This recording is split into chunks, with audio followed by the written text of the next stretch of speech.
Next, I would like to invite Thiru A. Raja, the former Union Minister, to share his experience and explain the facts about 2G to the audience. Sir, the floor is yours. Instead of narrating now, better I think that I can go for all questionnaires and answer it will be comprehensive, no? Or how is it? How do you want to make it? No, I have to answer now. I need to say, beautiful presentation was done by Paneer.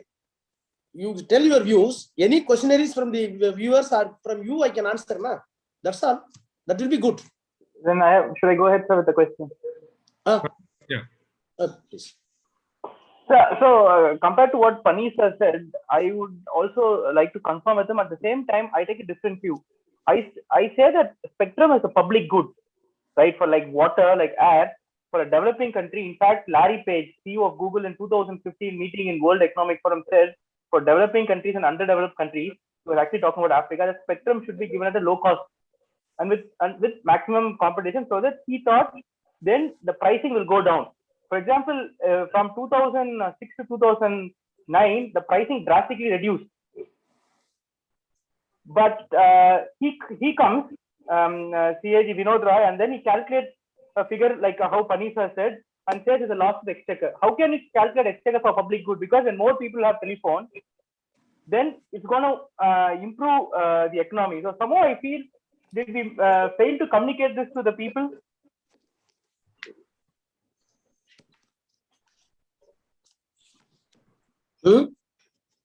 My question was, did we fail to communicate this to the people then?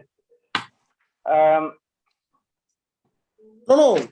See, running a ministry within the policy framework cannot be disclosed at any point of the all time to the people unless and until it is having public utility and usage. So spectrum was allotted by me in accordance with the policy and the framework. Only productivity after 2 years, 3 years, I can meet the press, I can meet the people that because of me, this telecity has happened. But before that, I was arrested. I simply discharged my duty in accordance with the law. For that, immediately I was arrested. Licenses were cancelled. But the productivity and tangible results were coming only after my result. There was no need for me, there was no compulsion, or I was not in the position to go to the people to make it. Even once it is arrested, then the trial starts. As long as the trial is pending, I should not speak to the public. That is the order of the Supreme Court. Even Telecom Minister Kapil Sibal was not permitted to explain to the press. You may be aware, by the Supreme Court, by two judges, Ganguly and Sinha. So then how do we prevent such things from happening in the future? Because in India, the judiciary takes time to release a case, and media immediately starts running cases without their own trial, without any evidence. And this might again happen in the future. So as a lawyer, what do you think we could do to prevent such things from happening? No, as far as press is concerned, some press trust of India must come with a code of conduct. What has to be, what should be done, or do's and don'ts can be devised.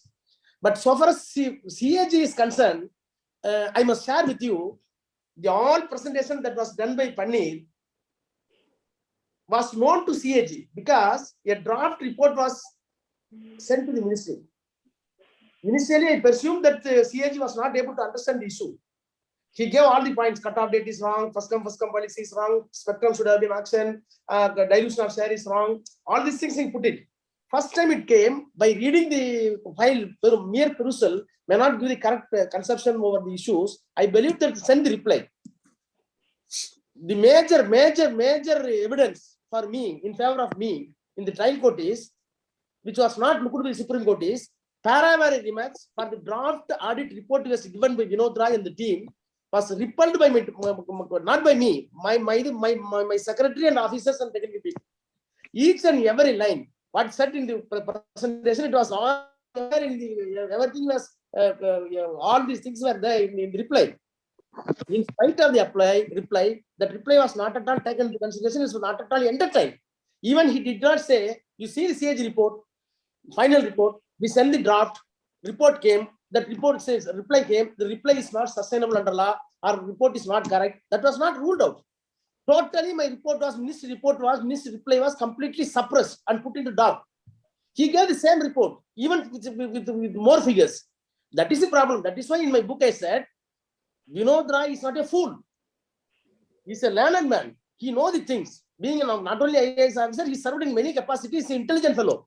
The only thing is, I came to see, I am permitted to read the conclusion in my book. It is my conviction consequent to the whole experience of the trial that there was a political motivation to kill EPA2, and the Rai was the shoulder on which the gun was placed. It is indeed sad that in spite of having so many intelligent agencies, the eminent legal minds at the disposal, the UPA government could not sense this and only tried to use as a shield, but were still unable to escape the bullets. So it is a political plot. Somebody was behind Vinod Rai. Vinod Rai, as an officer, he should not have given this report. So there's design, because the reason is my opponent means because of the distribution of spectrum, the existing operators, Airtel, Aircel, Vodafone, Idea, they formed a society in the name of Cellular Operator Association of India, COI. I'm not telling it is a cartel. They themselves form a company under the Company Registration Act in order to share the towers. So COI, Cellular Operator Association of India, they became my enemy. Enemy means they did not want to introduce new, they did not like that new licenses that are going to be inducted. So they went to first TDSAT, tribunal, they filed. I got the order. Then they went to High Court, failed. I got the order. Then they approached the PMO. PM sent a letter. Then I replied it and explained it. Then they went to Law Minister. Then they went to Finance Minister. Spectrum should have been action this and that. Everywhere I cleared everything. So all the attempts that were made by the COI miserably failed. So that the ultimate aim is, since they are not able to succeed, they went to a new route in the name of CAG. So CAG as a constitutional body, everybody believes that it is a constitutional body. The unbiased report must be there. So everybody believed the credentials of the report as it is correct. So it was a stealthy route, very secrecy stealthy route must have been taken by the cartel forces through political route, including colluded with BJP or somebody else. That happened, which was not censored by the Congress government. So it's a complete political plot. In the name of CAG, in the name of constitutional audit. One small query. Sir, you said somebody is behind Mr. Vinod Rai. It's been more than a decade now. So yes, must say PAC headed by Manoj Joshi. Murali Manohar Joshi. Murali Manohar Joshi. Public Accounts Committee was headed by Joshi. Joshi was not able to pluck out anything. He was not able to do anything. Then they referred to JPC. So later JPC, but they failed everywhere. PAC, court, tribunal, and High Court, and so they believe that which can be believed by and large by the people and the court. When the constitutional authority gave a categorical report where I was not permitted to repel it, either in the parliament or outside. I was not at all. Clear ban was on me. No, we should not talk. What can I do? I was not able to explain in the parliament. I was not able to explain in the press. So completely, they did everything in a programmed manner with a complete ultimate motive and conspiracy, for which Vinod Rai was used as a shield. That has to be investigated. I'm waiting for a government change of government. Once the government change, I wanted to have an inquiry commission. Then it will come. The truth will come. Thank you, sir. There are lots of people waiting in the queue to Please. If you don't mind, I will try whether anybody want to ask questions. Please. Yeah. First, I would like to ask Mr. Saravanan from London, Leeds to Saravanan. Good evening, everyone. Good evening, Raja sir. It's a pleasure talking to you. I want to question you regarding something which you have not spoken in public much. So we all know the political impact, political price that UPA paid because of this 2G case. But what I want to understand from you is the personal impact that you and your family went through. What you have a young daughter who's currently studying here in UK. she's studying law. Yes. How did this case impact your family, your daughter, your wife, and your extended family? Because one day they would have seen you as a hero sitting next to the prime minister of the country, and the next day they would have seen you in Tihar jail. How did they cope with this? What was the personal impact? No, Will you be able to talk to us about it? the issue was started by Vinod Rai exactly 10 months prior to my arrest. So the tension starts, which was not known to the others, but my family members, I share everything. My wife is a lawyer. So I shared everything with her and my daughter. My daughter was too young that time, 8th standard or 9th standard. She doesn't know anything, but she knows that father is doing something good for nation, which was not understood, that's all. But for other, my brothers, sisters, including my leader, the great leader, Dr. Kalaignar Karunanidhi, I explain everything, each and everything before taking decision, after taking decision. When some audit ball was set into motion by the Vinod Rai, each and every move was discussed in the family and extended family, including friends, including my leader. So resignation, not a surprise, but I advised, and not for my sake, I pleaded with my leader. I am not worried about to quit the post, but the only thing is, if they are not understanding issues, it may lead to arrest, because the pressure is high in the parliament and high in press. But it was promised by the Congress leaders, including Prime Minister and Pranab Mukherjee and other leaders known to the leader. They gave no, nothing wrong. In fact, they never accused that your boy did wrong, Raja did wrong, government is at stake. They said nothing is wrong, let him go for the pressure. We will form a JPC or PAC, let him explain everything, then he will come back as a minister, don't worry. This is the assurance which was given to my leader. He believed it blindly. But after that, Supreme Court has taken the entire issue. Why you are not arresting Raja? What is going this? See, Supreme Court, they became the investigator and adjudicator. That is the problem. See, CAG, as I correctly put it, CAG report is meant for PAC or Parliament to debate. And it can be discarded, or it can be admitted, or advice can be given to the ministry, your policy wrong, this and that. But the first time in the Anglo-Indian sex and jurisprudence in the Commonwealth country, an audit report, according to the Supreme Court, the CAG report must be the basis for the prosecution. You take evidence of CAG report. How CAG report can be taken to the criminal jurisprudence? See, that is a mistake done by the Supreme Court. I am accusing more than Vinod Rai, but the two judges were completely guilty in this case. How can you say that a CAG report can be a basis for the criminal prosecution, investigation? Can't be, but they did it. See, you may not believe. Openly shouted in the press, they did not take it. See, in one point of time, when the charge sheet was filed, a copy was given to the Supreme Court. No, we filed the charge sheet. Seeing the charge sheet, next day, the two judges commented, very commendable job CBI did it. We wanted to vet it. Then the Attorney General, KK Venugopal said, KK Venugopal, somebody else sometime, he said, Milord, you cannot vet the charge sheet. It is duty of the CBI and police. So, vetting the charge sheet is well within the domain of CBI, not Supreme Court judges. Can you believe? Even first class magistrate sitting in the lowest above the judicial realm will not say like that. So two judges are completely carried away by the emotions created by the media. What can I do? That is the problem here. Not only Vinod Rai. So My family, see, I gave complete courage to the family. Don't worry, I will not file bail. This is a myth created by the press and the Supreme Court. In one point of time, Mr. Saravanan, I am telling, I deposed myself. See, right from Warren Hastings up to Jayalalitha or Lalu Prasad Yadav, so many politicians were prosecuted and impeached in the parliament or outside. None of the accused, right from the Warren Hastings, none of the accused so far in the criminal case never opted to go to the box. I went to box.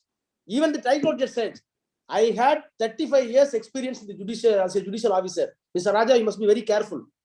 You are entitled to put your argument and you cross the prosecution witness. Why you are coming to box? Any small admission made by you in the box, you will be killed. I said, Milord, I am a trial court lawyer. Don't worry. I have to explain everything. My evidence, has to coincide with the documents available before this court. Then he permitted. 14 days I was crossed by the senior advocate appointed by the Supreme Court for the CBI with the full team, 7 or 8 advocates. I explained everything beautifully. Ultimately, it was relied by the judge. So what I wanted to say, Mr. Saravanan, right from day one, I cleared in the mind, all the minds in the family and the political leader that I did them no wrong. I will come back. This is all misconception created by the Western interest people. One day I will come back with full strength. Similarly, I came with the same thing. I came with. So family cooperated with me ultimately. Thank you, sir. So next one would be Mr. Ramasugandhan. Please introduce yourself and ask the question. Sir, I'm Ramasugandhan, Vice President of Tamil Nadu Congress Committee. This question is for Mr. A. Raja. I just want to ask him, since a special court has said that there is no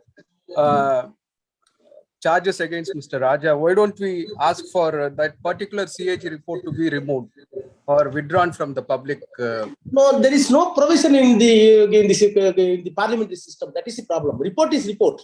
It has to be rejected. It ought to have been rejected by the parliament. If it is rejected in the parliament, it is okay.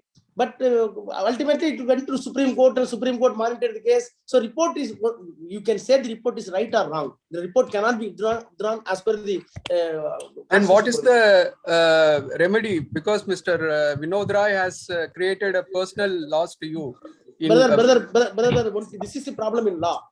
See, constitutional posts, Supreme Court judges, High Court judges, even President of India and the governors, these posts were created under the presumption of English law that king can do no wrong. These people are covered full immunity under the concept of king can do no wrong.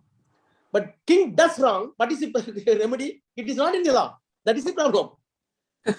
But CAG is such a post. Yeah, but in future, such things should not be repeated, no? That we can do. That we have to discuss in the parliament. Any misuse of constitutional post supposed to be entitled for the immunity. They should withdraw that immunity to them. Yes. That some solution must be there. I do agree with you. Okay, sir. Thank you. Next one to go would be Dr. Yalini. Good evening, sir. So, question, sir. So the first one is like the Tamil Nadu has already faced a huge loss because of it. So how do we face the disinformation in this case? Especially this case, it being a gold standard case of how a motivated government officials, they can create a huge consequence. And the second one being, can there be checks and balances for the CAG to not checks and balances for the CAG to, especially with that being a holy cow, as you had said right now. That is why I explained. Just I explained. Constitution gave you full protection and immunity for certain posts under the concept of king can do no wrong. You are exactly correct. Here after the 2G, some political and administrative solution must be devised within the constitution itself. That such a immune person doing wrong, what can be done? That is a question mark before us. That question mark must be given some affirmative answer in the course of time when we were coming back to power. Thank you, sir. So next one would be Mr. Hari. Please introduce yourself and ask the question. Mr. Hari. Hello. Hello, sir. Can you hear me? Yeah, please. Sir, Tamil la பேசலாமா? தமிழ்ல கேட்கலாம். No problem. Sir, இந்த கேஸால நிறைய impact face பண்ணிருக்கோம் நம்ம. பொலிட்டிக்கலியும் சரி, பர்சனலும் சரி. நீங்க பெரிய இம்பாக்ட் எதை ஃபீல் பண்றீங்க? பெரிய இம்பாக்ட் எதை ஃபீல் பண்றீங்கன்னு கேக்குறேன். புரியல. பாசிட்டிவ் இம்பாக்ட்டா நெகட்டிவ் இம்பாக்ட்டா? both positive negative. நோ நான் வந்து ட்ரையல் நடந்துட்டு இருக்கும்போதே கோர்ட்ல பர்மிஷன் வாங்கிட்டு ஒரே ஒரு இன்டர்வியூ மட்டும் கொடுத்தேன். அதாவது ஏன் கொடுத்தேன்னா, இந்தியா லீகல்னு ஒரு பத்திரிகை இருக்கு. அந்த பத்திரிகையை வந்து only supreme Court judges, high court judges படிக்கிறாங்க. அப்புறம் சில சீனியர் லாயர்ஸ் மட்டும் வாங்குறாங்க. அது ஒரு ஃபேமஸான பத்திரிகை, இந்தியா லீகல் நினைக்கிறது. அதுல வந்து 1 day 2G will be my strength அப்படின்னு கொடுத்தது ட்ரையல் நடக்கும் போதே. அதுக்கு ஒரு பர்மிஷன் வாங்கியிருந்தேன். அதே மாதிரி டிவி பேர் மறந்து போச்சு, ஒரு டிவி இன்டர்வியூ ஒன்று கொடுத்துருந்தேன், ஆப்கி அதாலத். ஆப்கி அதாலத்னு ஒரு டிவில நடத்துவாங்க, ஃபேமஸ் டிவி, இந்தியா டிவி நினைக்கிறேன். ஓகே, அந்த டிவில சொல்லுங்க கேக்குறேன். அந்த டிவில ஒரு 1 hour பேட்டி கொடுத்துருந்தேன். அதுல இதே மாதிரி பாக்ஸ்ல உட்கார வச்சு தான் இன்டர்வியூ பண்ணுவாங்க. யாரு வேணாலும் கேள்வி கேட்கலாம். ட்ரையல் நடந்துகிட்டு இருக்கும்போது என்ன கேள்வி கேட்டாங்க, இன்க்ளூடிங் லாயர்ஸ். ஒரு பெரிய set of lawyers, learner people வந்திருந்தாங்க. அந்த அந்த ப்ரோக்ராமே அதான், விஐபிஸ் உட்கார வச்சு அவங்க பேர்ல இருக்க அலிகேஷன் என்ன செய்ய போன்னு கேட்கறது தான். அந்த குரூசியல் டைம்ல நார்த் இந்தியாவில் அவங்களை பத்தி தெரியல, அதனால நீங்க ஒரு பேட்டி கொடுங்கன்னு அட்வைஸ் பண்ணாங்க. அவங்க சைனிட்ட பர்மிஷன் வாங்கி அதில் அட்டன் பண்ணிருக்கேன். என்ன இருக்கு, நீங்க ஆப்கி அதாலத் ஏ ராஜன் போட்டீங்கன்னா கம்ப்ளீட்டா it is court scene, Parasakthi மாதிரி என்ன உட்கார வச்சு கேள்வி கேட்டுட்டு இருப்பாங்க, நான் பதில் சொல்லிட்டு இருப்பேன். ஸோ அதெல்லாம் நான் கம்ப்ளீட்டா எக்ஸ்பிளைன் பண்ணிருக்கேன். அந்த மாதிரி நான் வந்து இந்த முடிவு வருகிற போதே நான் என்கிட்ட எனக்கு வந்து ஏஜ் என் சைட்ல இருக்கு. எனக்கு வந்து 46 45 வயசோ, சுகர் இல்ல பிபி இல்ல, கிண்டலா சொன்னேன். எனக்கு சுகர் இல்ல பிபி இல்ல, ஏஜ் என் சைடு இருக்கு. ஹேப்பன் டு பி லாயர், எனக்கு பயமே கிடையாது. எனக்கு இன்ச் பை இன்ச் ஒவ்வொரு ஃபைலும் என்னன்னு தெரியும். I will explain everything. இப்ப என்ன யாரும் பர்மிட் பண்ணல, நேச்சுரல் டிசிஷன் கிடைக்கல. I think that Saini will give it course of time. அவரும் அப்படிதான் முதல் ஒரு 6 மாசம் அப்படியே என்ன ஒரு பெரிய கொள்ளக்கார மாதிரி தான் பார்த்தாரு. என்ன எல்லாத்துக்கும் பேல் ரிஜெக்ட் பண்ணாரு. அப்புறம் கோர்ஸ் ஆஃப் டைம் போக போக போக போக என்னோட கிராஸ் எக்ஸாமினேஷன், என்னோட பர்சனல் அப்பியரன்ஸ், நானே எல்லா விட்னஸையும் பல விட்னஸை நானே கிராஸ் பண்ணியிருக்கேன். அதெல்லாம் ஒரு முடிவுக்கு வந்துட்டு என்ன சொல்ல போனா, நீங்க ட்ரையலோட எண்ட்ல பல தடவை ப்ராசிக்யூஷன் பார்த்து கேள்வி கேட்டிருக்காரு. நீங்க வந்து பிரைம் மினிஸ்டர் அறிவுரையை மீறி விட்டார், prime minister advice has been இக்னோர்டுங்கிறீங்க சார்ஜ் ஷீட்ல. Chidambaram finance minister advice has been இக்னோர்டுங்கிறீங்க, law minister advice has been இக்னோர்டுங்கிறீங்க. இதெல்லாம் உங்க சார்ஜ்ல வருது, இதெல்லாம் பிரீச் ஆஃப் ட்ரஸ்ட்ங்கிறீங்க. ஹி எக்ஸ்பிளைன்ட் எவ்ரிதிங், எந்த தேதியில என்னென்ன பேசலாம், ஏன் லெட்டர் கேட்டு சொல்லியிருக்காரு. ஓப்பனா சொன்னார், until unless you are bringing Mr. Manmohan Singh, Chidambaram or Bharadwaj to this court box and repel the evidence of the Raja, this court can't do anything to. So ப்ராசிக்யூட்டருக்கே தெரியும் இந்த கேஸ் தப்பா தான் போயிட்டு இருக்கு. அவங்களுக்கு ஒரு பெரிய ஷாக்கே கிடையாது, அதிர்ச்சியே கிடையாது. அக்யூட்டருக்கு அதிர்ச்சியே கிடையாது, மீடியாவுக்கும் உலகத்துக்கு தான் அதிர்ச்சியா இருந்தது.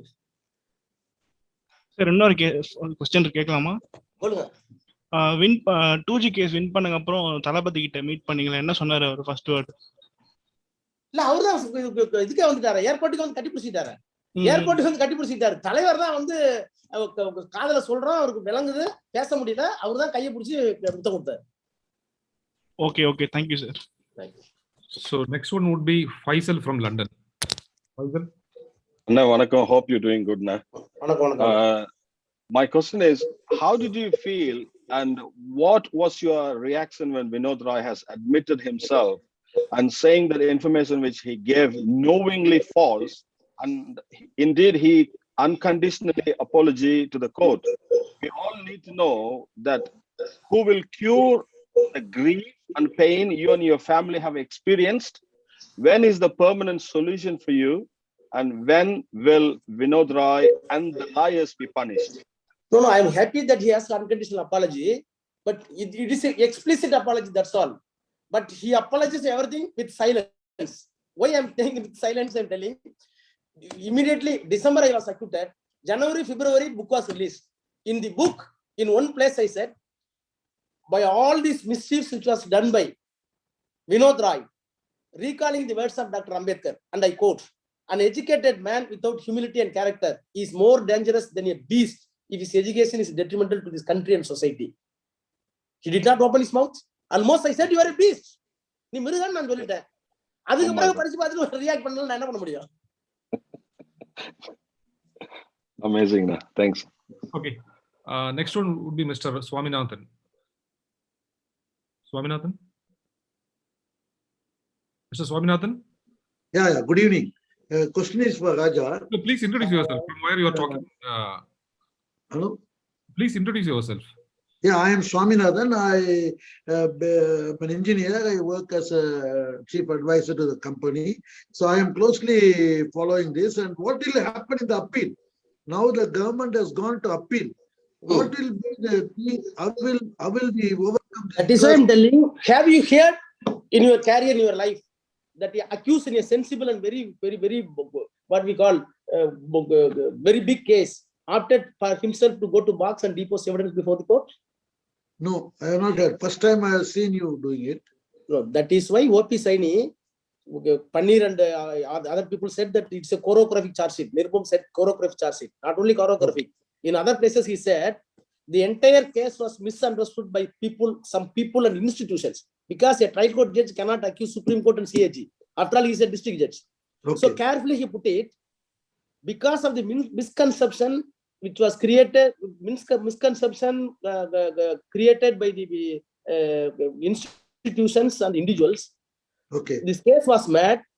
This case was made on the basis of the misreading of the file, non-reading of the file.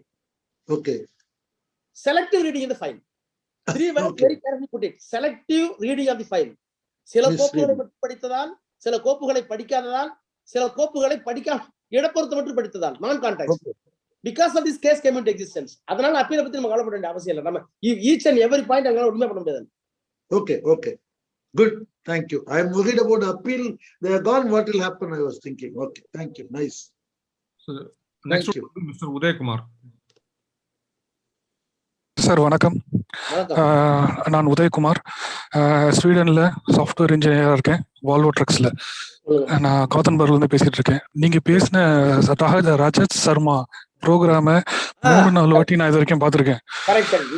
உண்மையா, அதாவது முதல்ல அவருக்கு கை தட்டிட்டு இருந்த கூட்டம் அப்படியே உங்களுக்கு கை தட்ட ஆரம்பிச்சது ப்ரோக்ராம் முடியும் போது புல் அரிக்க ஆரம்பிச்சது. அது உண்மையா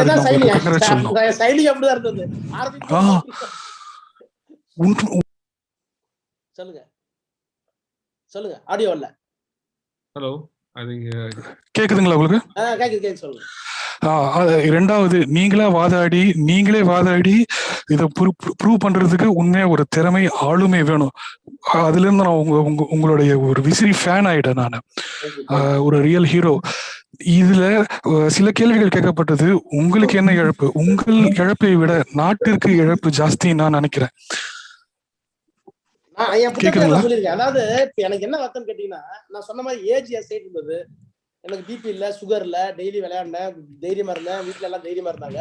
எனக்கு என்னன்னா, because of 2G the political topography of this country has been changed. மதவாத சக்திகள் வந்துருச்சு, தலைமைவாதம் திரும்ப வந்துருச்சு.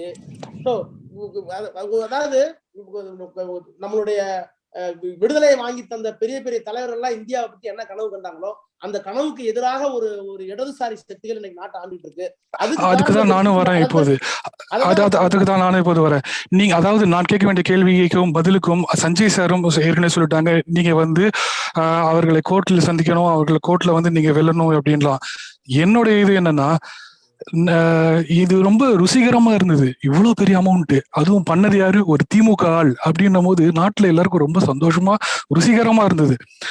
இந்த நிலைமை ஏன்னா, அம்பேத்கரை ஏற்றுக்கொள்ளும் இந்தியா பெரியாரை ஏற்க மறுக்கிறது. அந்த ஒரு பக்குவத்தை திமுக எப்படி வடநாட்டிலும் பாய்ச்ச போகிறோம்? ஹலோ, கேக்குதா? கேக்குதுங்களா உங்களுக்கு? கேக்குது. திரும்ப ஒரு டர்ன் வருங்க, இதெல்லாம் மாறும். திரும்ப ஒரு டர்ன் வரும். திமுக வலுவா இருக்கக்கூடிய ஒரு மத்திய அரசாங்கம் வரும். அப்ப நம்ம இந்த இழப்பீடுகள் எல்லாம் சரி செய்யும். ராஜ் சர்மா நிகழ்ச்சியில நீங்க பேசுனது அதையே ஒரு ஹிந்தியில நீங்க மொழிபெயர்ப்பு பண்ணி பிரச்சாரம் பண்ணணும் அப்படின்றது ஆசை. அதுக்குதான் நான் பேசினேன். நன்றி. So next one would be Mr. Dhanasekar. Dhanasekar? Mr. Dhanasekar? I think he's there. Mr. Dhanasekar or Mr. Prakash? Yeah, okay. Yeah, Prakash. Yeah. Sir, very good evening, sir. ஆக்சுவலா நீங்க இனிஷியலி தமிழ்ல கேட்கலாம். ஒரு பேட்டி கொடுத்திருந்தீங்க தந்தி டிவிக்கு, மிஸ்டர் பார்த்திபன் கிட்ட. ஒரு 40 அதுக்கு முன்னாடியும் தமிழ்நாட்டுல எல்லா பீப்புள்ஸ் மாதிரிதான் நானும் நினைச்சிட்டு இருந்தேன். ராஜாங்கிற ஒரு பெரிய அமௌண்ட் எடுத்துட்டு போயிட்டு கலைஞர்கிட்ட கொடுத்தா இதுதான் பாத்தீங்கன்னா பிம்பமா இருந்துச்சு தமிழ்நாட்டுல. ஒரு பலூன் பெரிய ஊதி வச்சிருந்தாங்க, அதுதான் எல்லாரும் நினைச்சிருந்தாங்க. நானும் அந்த பேட்டியை பார்த்ததுக்கு அப்புறம் தான் நானே நினைச்சேன், கலைஞர் ஒருத்தர்கிட்ட ஒரு பெரிய பொறுப்பு சும்மா கொடுக்க மாட்டாரு, கன்ஃபார்மா ஒரு திறமையான ஆண்டு தான் கொடுத்திருக்காருங்கிறத நான் அண்டர்ஸ்டாண்ட் பண்ணிக்கிட்டேன். என்னோட கொஸ்டின் 14 நாள் கொட்டி ஏறி சார்ஜ் சொன்னேன்னு சொல்லிட்டு உங்க புக் ரிலீஸ் பண்ணும்போது கூட சொன்னீங்க கலைஞர் ரொம்ப கோவப்பட்டேன்னு சொல்லிட்டு. How you convinced him? Because கோவப்படல, என்னன்னு கேட்டாரு. ஏன்னா நான் இந்த வேலையை செய்யறதுக்கு முன்னாடியே கான்ட்ரோவர்சி ஸ்டார்ட் ஆயிடுச்சு. அதாவது கலைஞர் பேர் சொல்ல விரும்பல, கலைஞருக்கு வேண்டிய ஒரு ஒரு ஒரு பிரபலமான ஆங்கில பத்திரிகையினுடைய உரிமையாளர் வந்து தலைவரை பார்த்து இந்த மாதிரி டெல்லியில வந்து தப்பா பேசுறாங்க, இந்த ஸ்பெக்ட்ரல் இஷ்யூல தப்பு நடக்க போகுது, கொஞ்சம் ஜாக்கிரதையா இருக்க சொல்லுங்க அப்படின்னு சொல்லியிருக்காங்க. தலைவர் கூப்பிட்டு தலைவர் சொல்லியிருக்காரு, ராஜா வந்து அவரு ரொம்ப ரொம்ப திறமசாலி, சட்டம் படிச்சவரு, ஏற்கனவே இந்த மினிஸ்ட்ரி எல்லாம் நல்ல பேர் வாங்கியிருக்காரு, வாஜ்பாய் அவர் பாராட்டியிருக்காரு, மன்மோகன் சிங் பாராட்டியிருக்காரு, வெங்காய நாயுடு பாராட்டிருக்காங்க, நிறைய பேர் பாராட்டிருக்காங்க, அந்த மாதிரி வேலைக்கெல்லாம் போக மாட்டாரு, இருந்தாலும் சொல்லிடுறேன்னு சொன்னப்ப என்னை கூப்பிட்டு கேட்டார் ஹரிநாயர் இருந்தப்ப, என்னப்பா அந்த மாதிரி சொல்றாங்க. அப்ப நான் அவர்கிட்ட விலக்கி சொன்னேன். விலக்கி சொன்ன உடனே அதாவது என்ன சொல்றது, ஒரு ஒரு பெரிய புரட்சியை செய்ய போறோங்கிறத அவர்கிட்ட சொன்னேன் நான். ஒரு புரிஞ்சுக்கிட்டு ரைட் எதா இருந்தாலும் பிரைம் மினிஸ்டர் கேட்டுட்டு அவர் கன்வின்ஸ் பண்ணிட்டு சொன்னாரு. அதனால பிரைம் மினிஸ்டர் ஒண்ணு கேட்டு கன்வின்ஸ் பண்ணேன். முதல்ல ஒரு விஷயங்க, ஸ்பெக்ட்ரத்தை எவ்வளவு ஸ்பெக்ட்ரம் யாராவது சொன்னாங்களா? கிடையாது. ஸ்பெக்ட்ரம் எவ்வளவுன்னு யாருக்காவது தெரியுமா? எனக்கு முன்னால இருந்து இத்தனை அமைச்சர் இருக்காங்கல்ல, எல்லாத்தையும் சேர்த்து சொல்றேன். யாராவது ஒருத்தர் வந்து இந்தியாவில் 2G, இந்தியா மட்டும் இல்ல, 2Gங்கிறது வேர்ல்டு ஃபுல்லா, 2G இவ்வளவுதான், 3G இவ்வளவுதான், 4G இவ்வளவுதான். நான் கேட்ட ஒரே ஒரு கேள்வி தான் கேட்டேன். முதல் நாள் மினிஸ்டர் போய் பிரசன்டேஷன் கொடுக்கும் போது 2G எவ்வளவு இருக்குன்னு கேட்டேன். 100 மெகாஹெர்ட்ஸ் இருக்குனாங்க. இப்ப ஏர்செல் வோடாஃபோன்லாம் எவ்வளவு யூஸ் பண்றாங்கன்னு 32 மெகாஹெர்ட்ஸ் நாங்க. இது டிஃபென்ஸ்ல எவ்வளவு இருக்குன்னு கேட்டேன். ஏன்னா டிஃபென்ஸ் யூஸ் பண்றாங்க, நம்ம ஸ்பெக்ட்ரத்துக்கு டிஃபென்ஸ் யூஸ் பண்றாங்க. அது ஒரு 30 நாங்க, 35 நாங்க. 35 போனா மீதி இருக்குல்ல, 30 இருக்கு, எங்க இருக்குன்னு கேட்டேன். ஒருத்தரோட பாத்துக்கிறாங்க. என்ன நடந்ததுக்குன்னா, ஏர்டெல் தொழில ஆரம்பிக்கும் போது எல்லாத்துக்குமே நான் கொடுத்தாலும் யாரு கொடுத்தாலும் the start up spectrum 4.4 only, 4.4 megahertz கொடுத்தா அதான் ஸ்டார்ட் ஸ்பெக்ட்ரம். அதுதான் நீங்க ஆரம்பிக்கணும். நீங்க ஆரம்பிச்சுட்டு ஒரு 10 லட்சம் 20 லட்சம் when you are crossing 10 lakhs or 20 lakhs according to the congestion call drop இருக்கும். அப்ப என்ன பண்ணுவாங்க, ட்ரைனுங்க எங்கள்கிட்ட ஒண்ணு இருக்கு, தொலைத்தொடர்பு ஒழுங்குமுறை ஆணைன்னு ஒன்று இருக்கு. அவங்க டெக்னிக்கல் பீப்புள் போட்டு ஒரு மெகாஹெர்ட்ஸ்ல எத்தனை டெலிஃபோன் ஒர்க் பண்ணலாம்னு பார்ப்பாங்க. ஒரு 10 லட்சம் போது 11 லட்சம் ஆகும்போது கால் டிராப் வரும். அது நாங்களே மானிட்டர் பண்ணுவோம். எங்கள்கிட்ட இன்ஜினியரிங் சிஸ்டம்லாம் இருக்கு, டெலிகாம் இன்ஜினியரிங் சென்டர் இருக்கு. ஒரு கம்பெனி 4.4 வந்து எக்ஸாஸ்ட் பண்ணும்போது அவன் ஒரு மனு போடுவான், எனக்கு கூடுதலா 2 மெகாஹெர்ட்ஸ் கொடுங்கன்னு கேட்பான். அடிஷனல் ஸ்பெக்ட்ரம் பேர் இருக்கு. அந்த அடிஷனல் ஸ்பெக்ட்ரத்தை ஒரு பைசா இல்லாம கொடுத்துருவாங்க.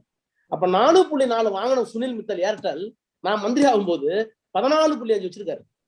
வோடாஃபோன் 12.5 வச்சிருக்காங்க. இதுக்கெல்லாம் காசு கிடையாது, ஒண்ணு கிடையாது. நான் எவ்வளவு மந்திரி கொடுத்தாங்க எதுவுமே தெரியாது. போய் ஸ்பெக்ட்ரம் எவ்வளவுன்னு கண்டுபிடிச்சு ஏன் இந்த 30 ஸ்பெக்ட்ரம், அதாவது இப்ப எல்லாம் பெர்சென்ட் லா சொல்றாரு இருந்தாலும் வினோத் ராய், இத்தனை ஆண்டு காலமாக புது லைசன்ஸ் கொடுக்காம யாருக்கும் பிரயோஜனம் இல்லாம வெளியே சொல்லப்படாம இருந்த 30 மெகாஹெர்ட்ஸ் பயனற்று கிடந்தது இல்ல, அந்த 30 பயனற்று கிடந்ததுனால வச்சிருந்தனால அரசாங்கத்துக்கு எவ்வளவு நட்டம். அந்த யூசேஜ் கொண்டு வரும்போது தான் இவ்வளவு பண்ண வந்துச்சு அரசாங்கத்துக்கு. சோ இதெல்லாம் எக்ஸ்பிளைன் பண்ணி சொன்ன தலைவர்கிட்ட இப்படி ஒரு அயோக்கியத்தை நடந்துட்டு இருக்குன்னு. அவர் வந்து பேருந்த நடுநிலைமை ஆகினவராச்சு, அவரு பெரியார்வாதி, மார்க்சியவாதி, பொதுவுடைமைவாதி. அதனால நல்லதுதானே பண்ணுனாரு. சோ எதிர்ப்பு கிடையாது அவருக்கு தெரியும் நல்லா. Okay. Thanks sir. Actually, I am very much happy that I have talked to my political hero. Thanks a lot, sir.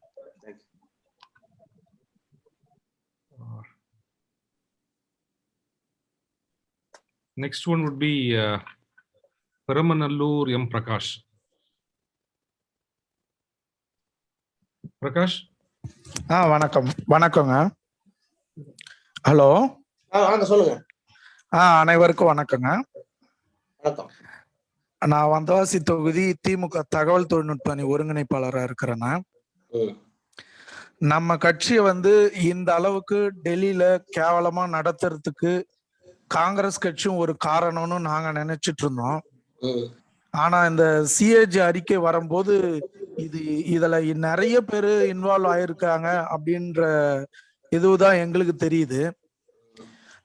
ஏன் டெல்லியில நம்ம கட்சியை மட்டும் டார்கெட் பண்ணி இவங்க இந்த அளவுக்கு கேவலப்படுத்துறதுக்கு காரணம் பின்புலமா காங்கிரஸ் இருக்கலாம் என்ற ஐயம் இருக்குது. அது கொஞ்சம் நீங்க தெளிவுபடுத்தினீங்கன்னா. அதாவது காங்கிரஸ் இதுல வந்து இந்த சதியில காங்கிரஸ் பங்கு இருக்குன்னு சொல்ல முடியாது. ஆனா இந்த சதியை புரிஞ்சுக்காம அவங்க விட்டுட்டாங்க. அதாவது நாடாளுமன்றத்திலயோ சுப்ரீம் கோர்ட்லயோ கவர்மெண்ட் வந்து ஸ்ட்ராங்கா சொல்லிருக்கணும் எந்த தப்பும் நடக்கல. நீங்க ஆனா ஒரு அதிகபட்சம் என்ன பண்ணிருக்கணும்னா, சுப்ரீம் கோர்ட் நியாயமா இருந்தா இது ஒரு டெக்னிக்கல் இஷ்யூ, லஞ்சம் ஊழல் பெருசா சொல்றாங்க, we can form a SIT, special investigation team. அதுல வந்து ஒரு போலீஸ் ஆபீசர், அதுல வந்து பழைய டெலிகாம் செக்ரட்டரி ஆச்சு ஒருத்தர், ஒரு ஸ்பெக்ட்ரத்தை பத்தி தெரிஞ்ச ஒரு சயின்டிஸ்ட், இன்னொரு இந்த தொழில் இருக்கிற ஒருத்தர், அந்த மாதிரி ஒரு SIT போட்டு ஒரு 6 மாசத்துல என்னன்னு எண்ணி கூட்டு விசாரிச்சு SIT ரிப்போர்ட் ஃபைல் பண்ணிருக்கணும். It can be prosecute, Raja can be prosecuted or we can drop the prosecution சொல்லிருக்கணும். எதுவுமே இல்லையா? இங்கதான் சார்ஜ் ஷீட் கொடுக்குறாங்களே. கட்டா சுப்ரீம் கோர்ட், அதாவதுங்க Supreme Court judges themselves came to a conclusion there was some wrong. அதான பிரச்சனை. எதிர்காலத்துல நம்ம காங்கிரஸுக்கு நீங்க செஞ்சதெல்லாம் தப்புன்னு அவங்க வாயாலே சொல்வதற்கு நம்ம ஒரு ஒரு ஒரு ஸ்டேஜ் கொடுத்து அவங்கள சொல்ல வைக்கணும்னா, இது நம்மளுக்கு திமுக மேல ஜட்ஜ்மெண்ட் வந்த பிற்பாடு மன்மோகன் சிங் பேசினாரு, எல்லாமே பேசினாங்க. என்ன அதாவது என்ன சொல்றது, தும்ப விட்டுட்டு வாழ பிடிக்கிற கதை, அவ்வளவுதான். 10 வருஷம் அவங்களும் சேர்ந்தானே கஷ்டப்படுறாங்க. ஆமா ஆமா, நான் என் புத்தகத்துல சொல்லியிருக்கேன், லீகல் அதாவது at the disposal of UPA 2 so many legal eminence and experts are there. In spite of that I was dropped. ஏன் அந்த வக்கீல்லாம் சொல்ல மாட்டாங்க? சரியா பயந்துட்டாங்கன்னு நினைக்கிறேன், வேற ஒண்ணும் இல்ல. மீடியாவுக்கு சுப்ரீம் கோர்ட் பயந்து போய். எனக்கு என்னன்னா, இதுல வினோத் ராய்க்கு பார்ப்பன நீதிபதிகள் வழக்கறிஞர்கள் அவங்க எல்லாம் வந்து பிஜேபி கொண்டு வரணும்ன்ற ஒரு அசைன்மெண்ட்ல வினோத் ராய் வந்து பலிகடா ஆக்கப்பட்டார். அவருக்கு அதெல்லாம் இங்கிலீஷ்ல படிச்சு காமிச்சேன். அவருக்கு நேரடியான அசைன்மெண்ட், அவர் நீ இந்த கவர்மெண்ட்டை காலி பண்ணா இந்த ரிப்போர்ட் எங்களுக்கு வேணும்னு சொல்லி there must be some consideration. அது கன்சிடரேஷன் பணமா இல்ல அசூரன்ஸா பதவியா, ஆட்சிக்கு வந்து அவனுக்கு இதெல்லாம் தரேன் அப்படின்னு சொல்லிட்டு பண்ணாங்களா இல்ல பணம் கொடுத்தாங்கன்னா இன்வெஸ்டிகேட் பண்ணணும் பின்னாடி. But there must be some consideration. இந்த டீலுக்கு ஏதோ கன்சிடரேஷன் இருக்கு, அது பணமா பதவியா என்ன அசூரன்ஸ் நமக்கு தெரியாது. ஆனா ஒரு சதி நடந்தது, அந்த சதிக்கு தான் ஆளாயிருக்கு. நன்றிண்ணா. அதே மாதிரினா இப்ப இந்த 2G கேஸ் இது மாதிரி ஆனதால இப்ப நம்ம பொதுமக்கள் வந்து பயங்கரமான ஒரு செலவை எதிர்கொள்றோம்னா. மிஸ்டர் பிரகாஷ், எல்லாரும் கேள்வி கேட்கணும், நிறைய பேருக்கு கேள்வி கேட்கறது. சரி சரி, நன்றி நன்றிங்க, நன்றி. என்னுடைய இறுதி கேள்வி, இப்ப இந்த 2Gயால இப்ப நிறைய வந்து ரைஸ் ஆயிருக்கு பிரைஸ், ஜியோ வோடபோன் எல்லாமே. அது வந்து நம்ம ராஜா அண்ணன் இருந்திருந்தா இது குறைஞ்சிருக்க வாய்ப்பு இருக்குது அப்படின்றதோட நிறைவா என்னுடைய கருத்தை வைக்கிறேன். நன்றிங்க. Thank you. Next I would like to invite RS Kathir. Please introduce yourself, Kathir, and then ask a question. அண்ணா வணக்கம், நான் கதிர் RS, myself engineer and writer as well. I have no questions Anna. I think நிறைய விஷயங்கள் நான் படிச்சுட்டேன் உங்க புக்ல. இதுல எனக்கு ரொம்ப பிடிச்சது வந்து நீங்க சொல்ற விஷயத்தை நான் கோட் பண்ணி கூட நான் நிறைய இடத்துல எழுதுவேன். I did not prove that I am not guilty, but I have proved that what I have done is right. I mean, next நான் தான் பேசணும், நீ பேசுறியா? That's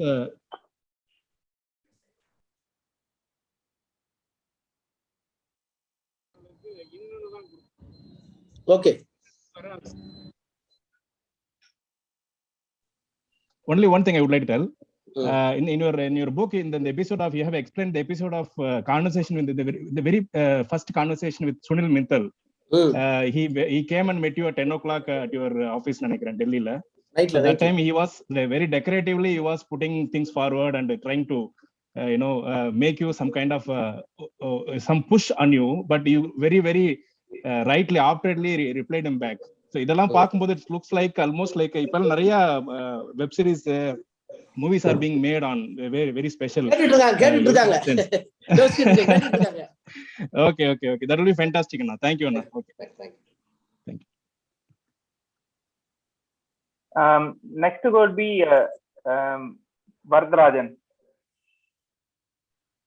Thank you sir, thank you for this opportunity. Sir, நான் வந்து அரியலூர் மாவட்டத்தில் இருக்கிற ஒரு சாதாரண கிராமத்துலேருந்து பேசுகிறேன். ஒரு சாஃப்ட்வேர் இன்ஜினியரு. நீங்கள் வந்து அடிக்கடி 2G புரட்சின்னு சொல்லும்போது அதை நான் வந்து லைவாக விட்னஸ் பண்ணுறேன். நான் 2G புரட்சிங்கிறத நாங்கள் வந்து அனுபவிச்சுட்டு இருக்கோம். வந்து என்ன சொல்கிறேன்னா, சாதாரண ஒரு கிராமத்தில் உட்காந்துக்கிட்டு இன்னைக்கு ஒர்க் ஃப்ரம் ஹோம் பண்ணிட்டு இருக்கேன், எந்த பிரச்சனையும் இல்லாமல் என்னால் முடியுதுன்னா அது வந்து உங்களோட பங்களிப்பு வந்து எவ்வளோ இருக்குது அப்படின்றத எங்களால் உணர முடியுது. நீங்கள் ஃபர்ஸ்ட் பேசும்போது சொல்லியிருந்தீங்க, ஒரு கமிட்டி வந்து ஃபார்ம் பண்ணி அந்த வினோத் ராய் பண்ணதை வந்து என்கொயரி பண்ணுவோம் அப்படின்னு சொல்லிருந்தீங்க. தெரியும், நம்மளோட constitutional bodies and supreme court, அந்த ப்ரெஸ், பத்திரிகை துறையில் இருக்கிறவங்க எல்லாருமே பிராமணிக்கல் ஃபோர்ஸஸ் எவ்வளோ இருக்குன்னு தெரியும். அது உண்மையிலேயே இது வந்து என்கொயரி பண்ணுறதுக்கு வினோத் ராய் மாதிரியான ஒரு பெரிய ஆளை என்கொயரி பண்ணுறது பாசிபிளா, ஒரு பிராமணிக்கல் பேக்ரவுண்ட் உள்ள ஒரு ஆளை? ஏன்னா இதான் என்னோட கேள்வி. ஓகே, நல்ல சஜஷன் தான். பண்ணுவோம். இல்லைங்க சார், இப்போ நீங்க கொஞ்ச நேரத்துக்கு முன்னாடி பேசினவங்க கூட என்ன சொன்னாங்கன்னா, ஏதோ உங்களுக்கு ஏதோ பர்சனலான டேமேஜ் மாதிரியும் இல்ல டிஎம்கேக்கு மட்டும் பர்சனலான டேமேஜ் மாதிரியும் சொன்னாங்க. Actually it's loss to the nation. கடந்த 10 வருஷமா அதாவது பொலிட்டிக்கல் டாப் அரசியல் இந்தியாவினுடைய அரசியல் தன்மையே மாறி போச்சு. வலதுசாரி சக்தியில் வந்துருச்சு. பழமைவாதிகள் மதத்தின் பேரில் அரசியல் பண்றவங்க வந்ததுக்கு காரணமே இந்த 2G ஒரு காரணம். அதுதான் இப்ப கவலையா இருக்கு. இண்டிவிஜுவலா, அதாவது ஒரு தனி மனிதனுக்கு ஏற்படுகின்ற கஷ்டங்கிறது அதை மீட்டு எடுத்துக்கலாம், அது திரும்ப வாய்ப்போட வரும். ஆனா தேசத்தினுடைய அரசியல் ரீதியான, பொருளாதார ரீதியான, நிர்வாக ரீதியான செட்பேக்ங்கிறது என்ன சரி பண்றதுக்கு இன்னும் எத்தனை ஆண்டுகள் தெரியலங்கிறது பெரிய கவலை. உங்களை சுத்தி இருக்கிற பிராமணிக்கல் போர்சஸ் பார்க்கும்போது உங்களை கண்டிப்பா அதை நம்மளால பண்ண முடியும் அப்படின்னு நினைக்கிறீங்களா? வினோத் ராய் பனிஷ் பண்ண முடியும்னு நினைக்கிறீங்களா? ஸ்ட்ராங்கா பிலீவ் பண்றேன். பனிஷ் பண்றது இல்லைங்க. அதாவது இப்ப என்னன்னா, இப்போ மர்டர் கேஸ் போடுறாங்க, 2 வருஷம் ஜெயில இருக்காங்க, பெயில்ல வர்றாங்க, அப்புறம் வந்து அக்யூட்டல் ஆகுது. அவங்களுக்கு ரெமெடி கிரிமினல் லாவிலே இல்லையே. தப்பா ப்ராசிக்யூட் பண்ணிட்டா அவங்களுக்கு வந்து காம்பன்சேட் பண்ணணும், அல்லது தப்பா ப்ராசிக்யூட் பண்ண போலீஸ் ஆபீசர் தண்டிக்கணும்னு நமக்கு என்ன ப்ரொவிஷனே வரலையே. நம்ம வந்து நாட் ஒன்லி ஃபார் 2G, இனிமேல் வந்து எந்தெந்த கேஸ் எல்லாம் வந்து ப்ராசிக்யூஷன்ல சக்சீட் ஆகலையோ, இன்வெஸ்டிகேஷன் தப்புன்னு கோர்ட் அப்ப சொல்லுதோ, அப்ப என்ன பண்ணணும்னா கோர்ட்டே ஒரு டைரக்ஷன் கொடுத்துருணும், இந்த ஆபீசர்ஸ் எல்லாம் சஸ்பெண்ட் பண்ணு, அவங்க மேல நடவடிக்கை எடுத்து சொல்லணும். அந்த சிஸ்டம் நமக்கு இன்னும் வரல. So thank you sir. Next one would be Mr. Varadarajan.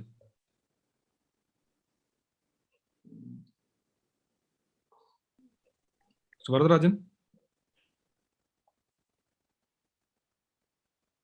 I think he's not. இப்பதாங்க பேசுனேன், நான் தான் வரதராஜன் பேசுறேன். Thank you. Okay, sorry, thank you. So next one would be Mr. Parthiban.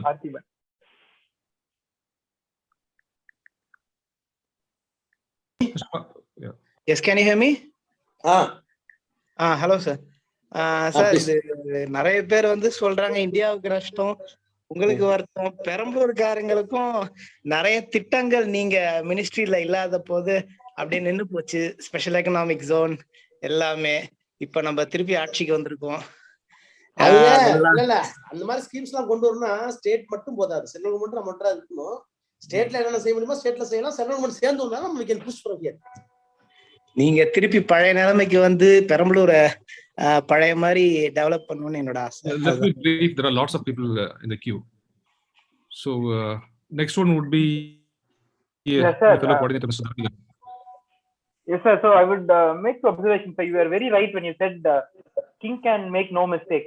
I profoundly feel that bureaucracy system that India has imbibed and still follows is an extractive system which was implemented by the British. For British to extract, not to work for the benefit of the people. In fact, the position of collector was also formed for the same reason when the aristocratic people after Eton and Oxford used to come, and the main job was to extract taxes. And all these officers even now behave the same mindset, and they don't understand their consequences. They think they are not bound to answer. So this can also have implications in Tamil Nadu, because we have not been in power for the last 10 years, and we do not have complete control over the bureaucracy. So looking forward, what will your suggestion be for the state?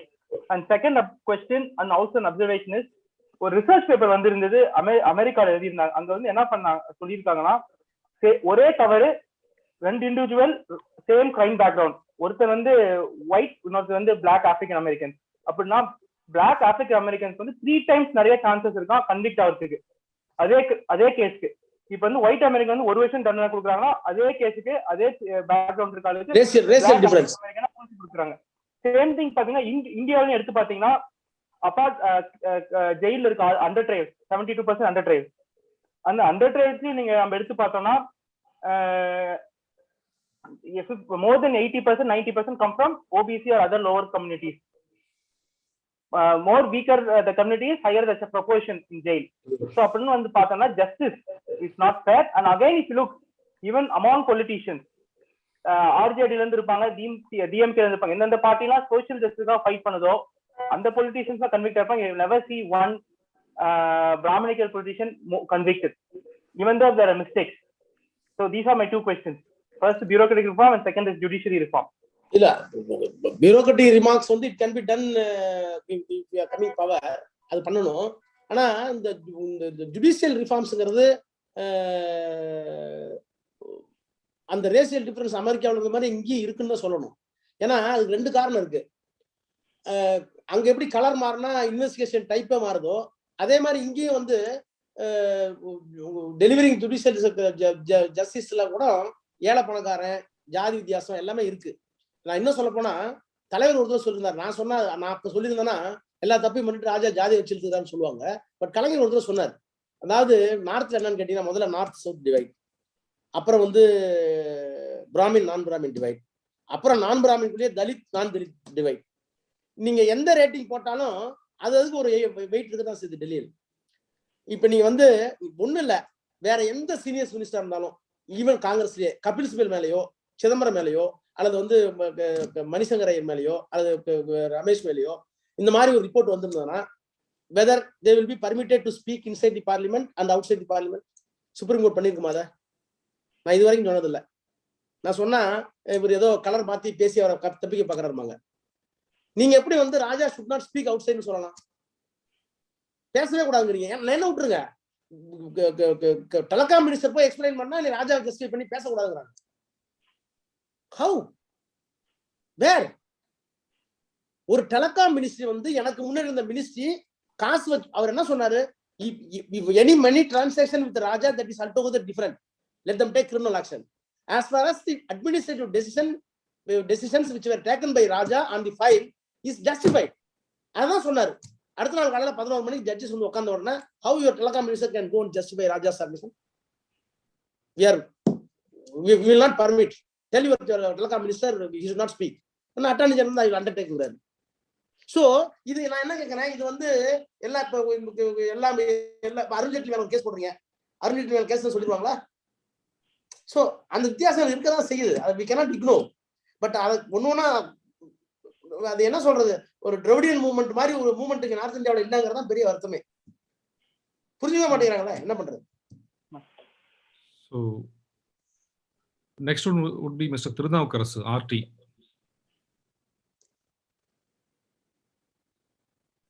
Hello, good evening.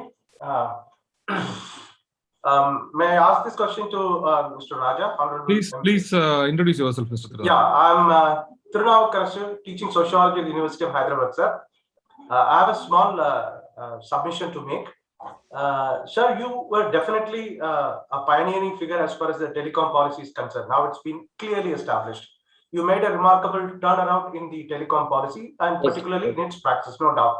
What has been done is nothing but a criminal conspiracy, and one day it will be thoroughly exposed. Of course, you have done substantially in your book. But what is more important, in my opinion, is that what kind of a progressive step had your policies been advanced further by either you or by anybody else? And I'm damn sure your policies were... No, I'm asking, your policies were a very progressive one. Had you been allowed to continue, what kind of a remarkable turnaround India would have made in terms of telecom policy? Yes, because of that, because of this entire criminal conspiracy, what things have gone wrong for this country, particularly for the ordinary people, vis-a-vis the telecom policy? No. When I took this decision during the question hour, by quoting the press reports, including Arun Jaitley, accused that spectrum allocation was done not in a transparent manner, something is wrong, this and that, what we are going to achieve. Then Dr. Manmohan Singh, Prime Minister, was in the Parliament. I used to give a lengthy answer, and ultimately I said, what I am doing in the ministry is a revolution. The unearthed spectrum is going to be utilized for the country, by which I want to ensure, in front of the Prime Minister, I want to assure this House, permit me for another 5 years, another 4 years, end of this tenure, end of this government, 5 years, I want to ensure I am going to introduce 3G, already introduced 3G. அதாவது என்ன தமிழ்ல சொல்லணும்னா பேசுவதற்கு காசு இல்லை, free voice. Correct. Voice call will be free. Take it granted. I assured in the Rajya Sabha. How many people believe? How many people clapped their hand? That is altogether different. Some people received it, some people no, wrong promise ministry is giving. But it will happen because from 1 rupee it came out to 30 paise. 10 paise. 10 paise. 10 paise. You have brought it down to 10 paise. 10 paise. Yeah. See, country like Philippines and otherwhere, some section of people were given free voice for 2G is concerned because they are earning for 3G, 4G, 5G. So I want to give at least for, see, first initially I want to announce that all agricultural laborers, landless people must be free of voice. Then slowly income level, then thereafter full. So I want to achieve voiceless India, voice-free India. That was not happened because of this. Voice for the voiceless people. A voice for voiceless people, you can take it. Yeah. And because of this criminal conspiracy, what we have actually lost, India, ordinary people, the losses are incredibly alarming. That is manifold. That is manifold. Because see, government officers, my close friends in the BJP also. I had close friends in BJP because I was minister with Vajpayee, health minister with Vajpayee. Nothing wrong to disclose. Even the late Sushma Swaraj, she used to call me as a son, beta. One day in the outside, I met after the 2G judgment. She told because of the 2G case, no IAS officers is ready to cooperate with the ministers. Everybody is having apprehension. No, we may go to jail if something is wrong. So bureaucrats, they are not performing the duties as expected with the ministers and political will. Number two, investors, all the investments, not small money, 7,000 crore, 14,000 crore dilution of shares for telecom. Once I get the license, that he got the license of spectrum, then immediately he is entitled to go for 74% disinvestment. The policy was taken by the BJP government.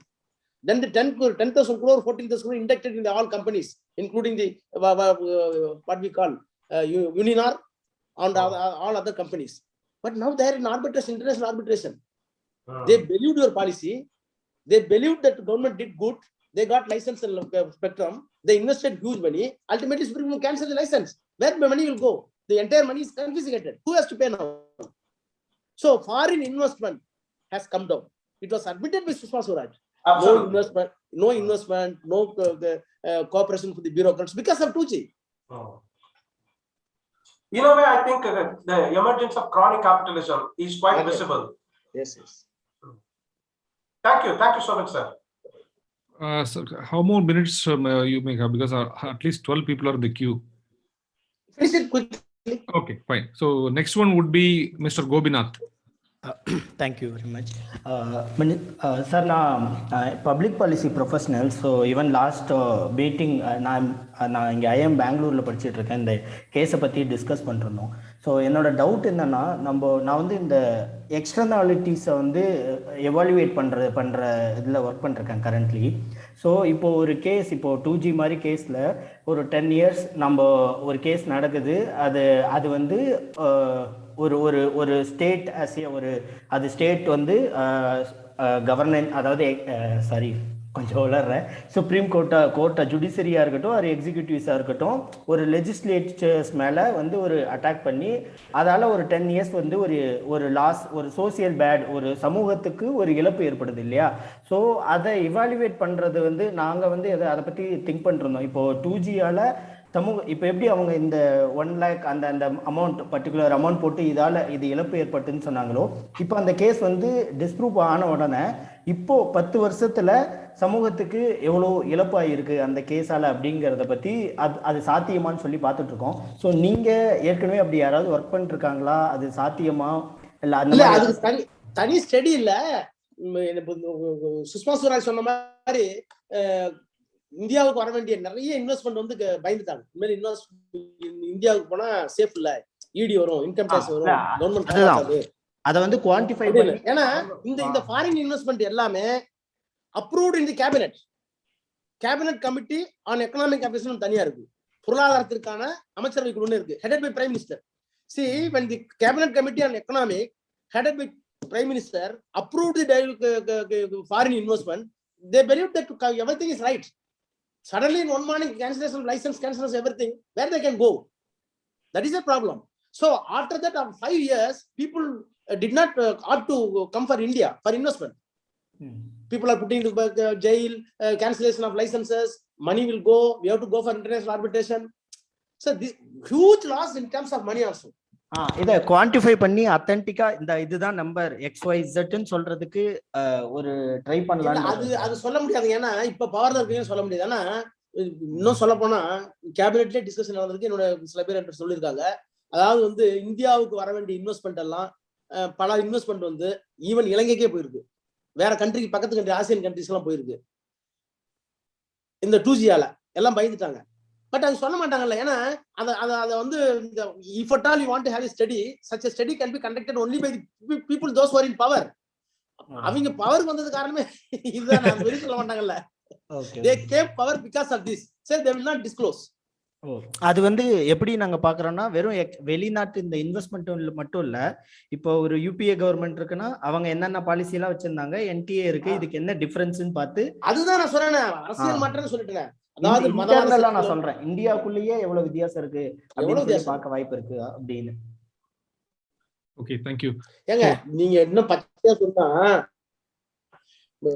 நீங்க ஒண்ணு இல்ல, ஆட்சி மாற்றம் வந்து நடக்காம இருந்திருந்தா நீங்க வந்து பாபர் மசூதிக்கு வந்து இந்த மாதிரி ஜட்ஜ்மெண்ட் வந்து நினைக்கிறீங்க நீங்க? I do not think so. BJP government இல்லாம வேற ஒரு கவர்மெண்ட் செக்குலர் கவர்மெண்ட் இருந்தா ஜட்ஜஸ் என்ன முடிவு எடுத்துக்க மாட்டாங்கிறது என்னுடைய தாழ்மையான கருத்து. I do not want to comment upon the judgment, but judicial mind also can be influenced by various factors. So next one would be Devaguru Gurunathan. அண்ணா வணக்கம்ண்ணா. குருநாதன் திருச்சி. ஹலோ சொல்லுங்க அண்ணா. நான் திருச்சியில இருந்து குருநாதன்ண்ணா. அண்ணா நீங்க அந்த இதுக்கு முன்னாடி தலைவர்கிட்டையும் தளபதிட்டையும் பேச சொன்னீங்கல்லண்ணா உங்களோட ஃபேக்ட, அது உண்மையிலே நம்பினாங்களாண்ணா? அத தலைவர் நம்பினார். மனசு அதாவது அறிக்கைகள்லாம் இல்லையா? அதனால நான் என்ன சொல்றேன், ஒரு பெரிய கேஸ்ல இருந்து பெயில் கிடைச்ச வந்திருக்கேன். நாட் அக்யூட்டட், பெயில் கிடைச்சு வர்றேன். பெயில் கிடைச்ச வந்து அமைதியா வீட்டுல வாப்பா உட்காருப்பா, டீ சாப்பிட காஃபி சாப்பிடன்னு சொல்லலாம். அவர் வந்து நான் 4 மணிக்கு ஃபிளைட், 4:30 மணிக்கு ஃபிளைட், 3:30 மணிக்கு பேராசிரியர் கூட்டிட்டு வந்து அறிவாலயத்துல உட்காந்து மாலை வச்சுக்கிட்டு. So he want to give a signal, நாங்க வந்து ராஜாவை நம்புறேன், அவன் எந்த தப்பும் பண்ணல அப்படின்னு அந்த கிளியர் சிக்னல் கொடுத்தாரு. ஒருவேளை அவருக்கு ஐயரை விழுந்து பெயில்ல வந்துட்டான், ஒருவேளை ஜெயிலுக்கு கடைசியா கன்விக்ட் ஆயிட்டா கட்சி தானே கட்ட பேர் வரும், இதை ஒண்ணு செலிபிரேட் பண்ணலாமா ராஜா வந்து பார்த்து அப்படி சொல்லலையே அவரு. He came to party office with garland. எனக்கு ரொம்ப நாள் டவுட்னா அது. ஓகே, நன்றிண்ணா. நன்றி.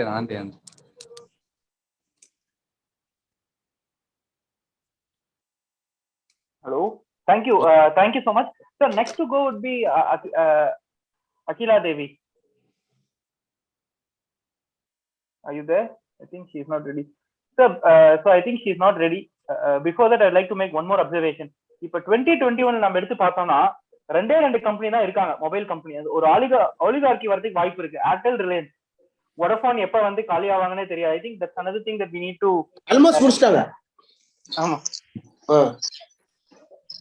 So when such a situation happens, கஸ்டமருக்கு தான் ஒரு லாஸ். கண்டிப்பா கஸ்டமர் தான் லாஸ் சார். அதாவதுங்க 90 எனக்கு முன்னாடி பேச சொன்ன மாதிரி ஒரு புகழ் சொன்ன மாதிரி, அதாவது 99 பாலிசி, அந்த பாலிசியை வந்து inject more competition in the telecom sector, which will bring the tariff and boost the intensity. இதுதான் அந்த ரிப்போர்ட்லயே இருக்கு. அதாவது நீங்க வந்து போட்டியாளர்கள் வந்தா மட்டும்தான் உங்களுக்கு வேற ஒரு மாதிரி எல்லாத்துக்கும் தெரிஞ்ச மாதிரி சொல்றேன்னு. நீங்க வந்து ஏர்டெல், ஏர்செல், வோடாஃபோன், ஐடியா இவங்கதான் இருந்தாங்க. நீங்க டெல்லியிலயோ, பெங்களூர்லயோ, சென்னையிலயோ, கல்கட்டாவிலயோ, பூனேவிலயோ ஒரு டவர் போட்டீங்கன்னா, உதாரணம் சொல்றேன், ஒரு டவர் வந்து capital expenditure and operational expenditure ஒரு 65 லட்சம் வரும்னு வச்சுங்களேன். 65 lakhs ஒரு டவர். 65 லட்சம் செலவு. நான் சொல்றது அப்ப ரேட் இப்ப கூட இருக்கும். இப்போ ஒரு டவர் போட்டா 1 கோடி வரும். இப்போ 65 லட்சத்துக்கு ஒரு டவர் போட்டீங்கன்னா டவுன்ல, டெல்லியில போட்ட அடுத்த நிமிஷம் 35 லட்சம் கனெக்ஷன் கொடுத்துருவீங்க. That capacity can be loaded. நான் என்ன சொல்றேன், ரூரல் டெலிடென்சிட்டியே ஏறல. இவங்க யாரும் ரூரலுக்கு போக மாட்டேங்கிறாங்க. ஏன்னா ரூரலுக்கு போனீங்கன்னா 10 வில்லேஜ்ல கூட 1 லட்சம் பேர் கூட இருக்க மாட்டான். ஒரு 10 கிலோமீட்டர் 1 லட்சம் கூட இருக்க மாட்டான். அப்ப 1 லட்சத்துக்கு ரெவன்யூ வராது அவனுக்கு. 60 லட்சம் போட்டு பெரிய லாபங்களால எடுக்க முடியாது. அதனாலதான் கிராமத்துக்கு போகல. இதை நான் சொல்லல, ட்ரையல் ரிப்போர்ட்ல சயின்டிபிக்கா கண்டுபிடிச்சு these cartel forces did not opt to go to the rural people since the subscriber base is very less compared to operational expenditure and capital expenditure. இவங்களோட கேபிட்டல் எக்ஸ்பெண்டிச்சருக்கும் ஆபரேஷன் எக்ஸ்பெண்டிச்சர் கம்பேர் பண்ணிக்கிட்டு வில்லேஜுக்கு போக மாட்டேங்கிறாங்க. அப்ப these people are occupying the cities and metro cities. If you are injecting more competition, then they will go to semi-urban, then thereafter village. That is the concept devised with the tribe, which was well understood by me as a minister, as a lawyer. I did it. நீங்க competition மோர் operators தான் competition வரும் குறையுன்னு சொன்ன report தூக்கி போட்டு இன்னைக்கு வந்து ஒரு ஆள்கிட்ட 2 ஆள்கிட்ட கொடுத்துட்டீங்களா லைசன்ஸ் கேன்சல் பண்ணி? அதான பிரச்சனை படி. ஆமா கண்டிப்பா இந்த கவர்மெண்ட்ல இருந்து மறைமுகமா கம்பெனி எல்லாம் ஒண்ணு சேர்த்துட்டு இப்ப யூரோப்பியன் யூனியன்ல வந்து பாத்தீங்கன்னா ஆல்ஸ்ட்ராம் சீமென்ஸ் 2 பெரிய பவர் கம்பெனி சேரும்னு நினைச்சாங்க. அது வந்து யூரோப்பியன் யூனியனோட காம்படிட்டிவ் கமிஷன் உட்சுலான்னு நினைக்கிறாங்க கமிஷனர் பேர். அவங்க வந்து அதை கேன்சல் பண்ணாங்க. சொன்னாங்க ஏன்னா இது 2 கம்பெனி ஒன்னா சேர்ந்தா 3 கம்பெனி தான் இருப்பாங்க, லாஸ் வில் பி கஸ்டமர்ஸ் அப்படின்னு சொன்னாங்க. So with this I would like Akila Devi to ask a question. அண்ணா வணக்கம், நான் அகிலா கோயம்புத்தூர்ல இருந்து பேசுறேன். சொல்லுங்க அண்ணா, எனக்கு ஒரு கேள்வி. நாம வந்து இப்போ அடுத்த தலைமுறைக்கான திராவிட கொள்கை எப்படி எடுத்துட்டு போறோம்? பிகாஸ் நெக்ஸ்ட் ஜென்ரேஷனோட critical thinking and rationalistic power பாத்தீங்க அப்படின்னா அது எல்லாமே எஜுகேஷன் இன்ஸ்டிடியூஷன்ஸ்ல இருந்து எல்லாமே பாத்தீங்கன்னா ப்ராப்பரா ஹிந்துத்துவா மைண்ட் செட்ல தான் இருக்கு. அப்படிங்கும் போது நாம என்ன ஸ்டெப்ஸ் எடுத்து வச்சிருக்கோம்? அந்த அந்த அந்த ரூட் கிராஸ் ரூட்ஸை வந்து கவர் பண்றதுக்கான ஸ்டெப்ஸ் நம்ம என்ன பண்ணணும், நம்ம என்ன எடுத்து வச்சிருக்கோம்னா? இல்லம்மா, அது வந்து நம்ம தனியா பேச வேண்டிய விஷயம் இருந்தாலும் சொல்றேன். நம்ம வந்து முதல்ல இந்த நாட்டை வந்து இந்துத்துவா கொள்கையில ஒரு குடைக்கு கீழே கொண்டுட்டு வரணும்னு நினைக்கிற ஒரு கட்சி இன்னைக்கு வந்து கபலீகரம் பண்ணிக்குது. அப்ப நீங்க இந்துத்துவாவுக்கு எதிரான கொள்கையை வந்து உங்களுடைய பெரியாருடைய கொள்கை, ஐயாவோட கொள்கை. நீங்க வந்து பெரியாரை முன்னிறுத்தாமல், அண்ணாவை முன்னிறுத்தாமல், கலைஞரை முன்னிறுத்தாமல் வெறும் பொலிட்டிக்கல் ஃபிகருக்கும் சொல்லல, அவங்க கான்செப்ட் சொல்லணும். இப்ப ஒண்ணும் இல்ல, சுபவீர பாண்டியன் வந்து 3 புத்தகம் வெளியிட்டார் முன்னாடி, ஒரு 4 நாளுக்கு முன்னாடி. நான் தான் சிறப்பு நான் தான் பேசினேன். பெரியார் சொல்றாரு, நான் தமிழரா உள்ளபடியே நீங்க எல்லாம் தமிழரா இருந்தா தமிழர் ஒற்றுமை வளர வேண்டும் என்றால் முதல்ல உங்களை சூத்திரன் என்றும் பஞ்சமன் என்றும் சண்டாளன் என்றும் சொல்லுகின்ற இந்து மதத்தை விட்டு வெளியே வாருங்கள். இந்து மதம் ஒழியாமல் உங்களுக்கு ஒரு காலம் விமோசனம் பிறக்காதுங்கிறாரு. இது பெரியார் சொன்னாரு. உடனே அதை மட்டும் கட் பண்ணி இந்து மதத்துக்கு திமுக எதிரி, இந்து மதத்துக்கு ராஜா எதிரி அப்படின்னு போட்டு இன்னைக்கு காலேஜ் ஸ்டூடெண்ட்ஸை பரப்பிட்டு இருக்காங்க. இந்துனா யாரு, இந்துனா என்ன அர்த்தம் சொல்லணும். நம்ம நீங்க இந்து நீங்க இந்துன்னு சொல்லிட்டு இந்து திட்டிட்டு இந்துல இருக்குறீங்க, எனக்கு வேற வழியே இல்லடா. நான் ஏன்னா சட்டம் என்ன சொல்றதுன்னா, நானே நினைச்சேன் ஒண்ணும் இல்ல, ஒரு அரசியல் சட்டம் திருத்தம் கொண்டு வாங்க. யாராருக்கெல்லாம் மதம் வேணாமோ அல்லது யாராருக்கெல்லாம் மதத்தை குறிக்க விரும்பலையோ, யாரெல்லாம் இந்து மதத்தை இருக்க விரும்பலையோ அவங்க எல்லாம் வெளியே போறான்னு சொல்லுங்க. இந்த கிடையாது. புத்த மதமும் சேர்த்து சொல்றான், சீக்கியத்தையும் சேர்த்து சொல்றான். ஆங்கிலம் என்ன சொல்றதுன்னா, those who are not Christian, those who are not Mohammedan, those who are not Persian, all are Hindus. நானே நினைச்சா கூட இந்து வெளியே போக முடியாது. ஆனா இந்துங்கிற பேர்ல யாரு இருக்கான்னு கேட்டா உயர்ந்த ஜாதிக்காரெல்லாம் இருக்காங்க. இன்னும் தீண்டாம போல, இன்னும் பிற்படுத்தப்பட்ட தன்மை போல. எவ்வளவு பேசுறாங்களா இந்துன்னு. மண்டல் கமிஷன் வந்தப்ப டெல்லியில என்ன நடந்துச்சு? ரஜபுத்திரர்களும் பிராமணர்களும் பசங்களும் எய்ம்ஸ்ல படிக்கிற பையன்கள் வெள்ளக்கோட்டை போட்டுக்கிட்டு டாக்டர்ஸ் தெரு கூட்டினாங்க. இனிமேல் நாங்களாம் தெரு கூட்ட போறோம் அப்படின்னு. What does it mean? தெருக்கூட்டம் படிக்க வச்சுட்டான், அவனுக்குலாம் எனக்கு கொடுக்க போறீங்க, நாங்களாம் இன்னும் தெருக்கூட்ட போறோம். என்ன கேட்டாங்க இப்படி பண்றாங்களே, அப்போ கேட்டாங்க நான் காலேஜ் படிக்கும் போது. அதுதானே காரணம். அதான் நாங்க விரும்புறோம். தெருக்கூட்டம் டாக்டர் போகணும், டாக்டர் பிள்ளையும் முடியலாம் தெருக்கூட்ட போகும். Opportunity is open. இதைதானே செய்யணும் நம்ம. அது நம்ம இடையில நம்ம செய்யாததுனால இப்ப நம்ம பிள்ளைங்களே ஐயோ இந்து மதத்தை சொன்ன தப்பு, நம்மளாம் இந்து தானே. சரி, நீங்களும் இந்த ஒன்னே ஒண்ணு கொண்டு கேட்கிறேன், நீங்களும் இந்துன்னு சொல்லி பாருங்க. நாங்க இந்து மதத்துக்கு விரோதம் இல்லைன்னு. அவனும் இந்த மதம் சொல்லிட்டோம், யார நம்புவான்? இந்து மேல் ஜாதிக்காரன். உங்க பாலிசி வந்து ரொம்ப கிளியரா இருக்கணும். பெரியார், அண்ணா, கலைஞர், திராவிட தத்துவம், அதுல நீங்க தெளிவா இல்லைன்னா உங்களுக்கு வந்து ஐடியாலஜி வந்து போக போக நீட்டா போகும். Thank you Anna, thank you so much Anna, thank you. So next one would be Mr. Arivoli.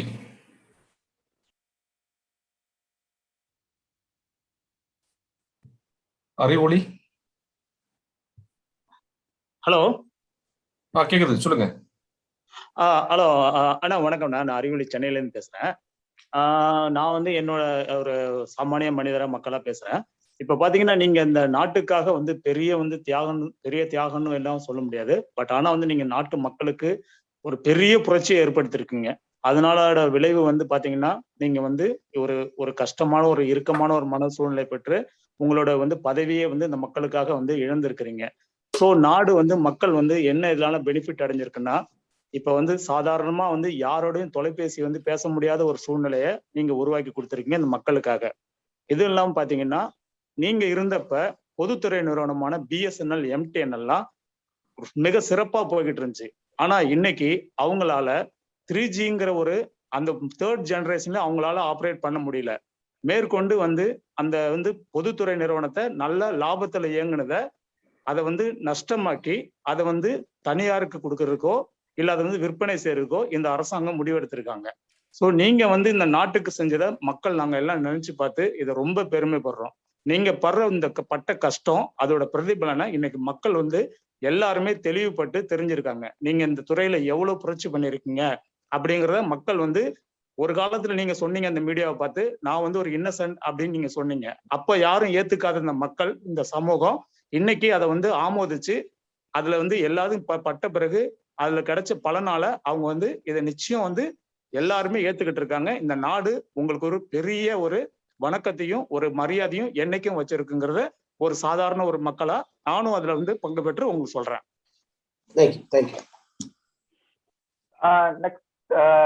Next to go will be Uma. Uma, நீங்க உங்க கேள்வியை கேட்கலாம். கொஞ்சம் பிரீஃபா வச்சுக்கோங்க கேள்வி, ஏன்னா இன்னும் கொஞ்சம் பேர் இருக்கிறதுனால.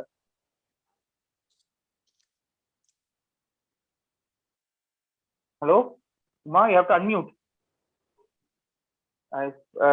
Uma is not ready. Mr. Prabhakaran. Okay, Uma, please Hello. go ahead. Yes, please.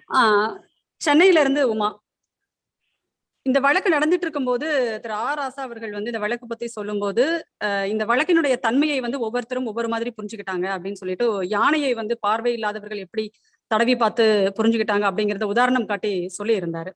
இப்ப என்னோட கேள்வி என்னன்னா, இந்த வழக்கை இவர் நடத்தினதை விட இதை பத்தி புரிய வைக்கிறதுக்கு தான் நிறைய வந்து கஷ்டப்பட்டிருப்பாரு அப்படின்னு நான் நினைக்கிறேன். எந்த தரப்புக்கு இந்த 2Gனா என்ன அப்படிங்கிறத பத்தியும் 2G வழக்கினுடைய தன்மை என்ன அப்படிங்கிறத பத்தியும் புரிய வைக்கிறதுக்கு நீங்க ரொம்ப கஷ்டப்பட்டீங்க.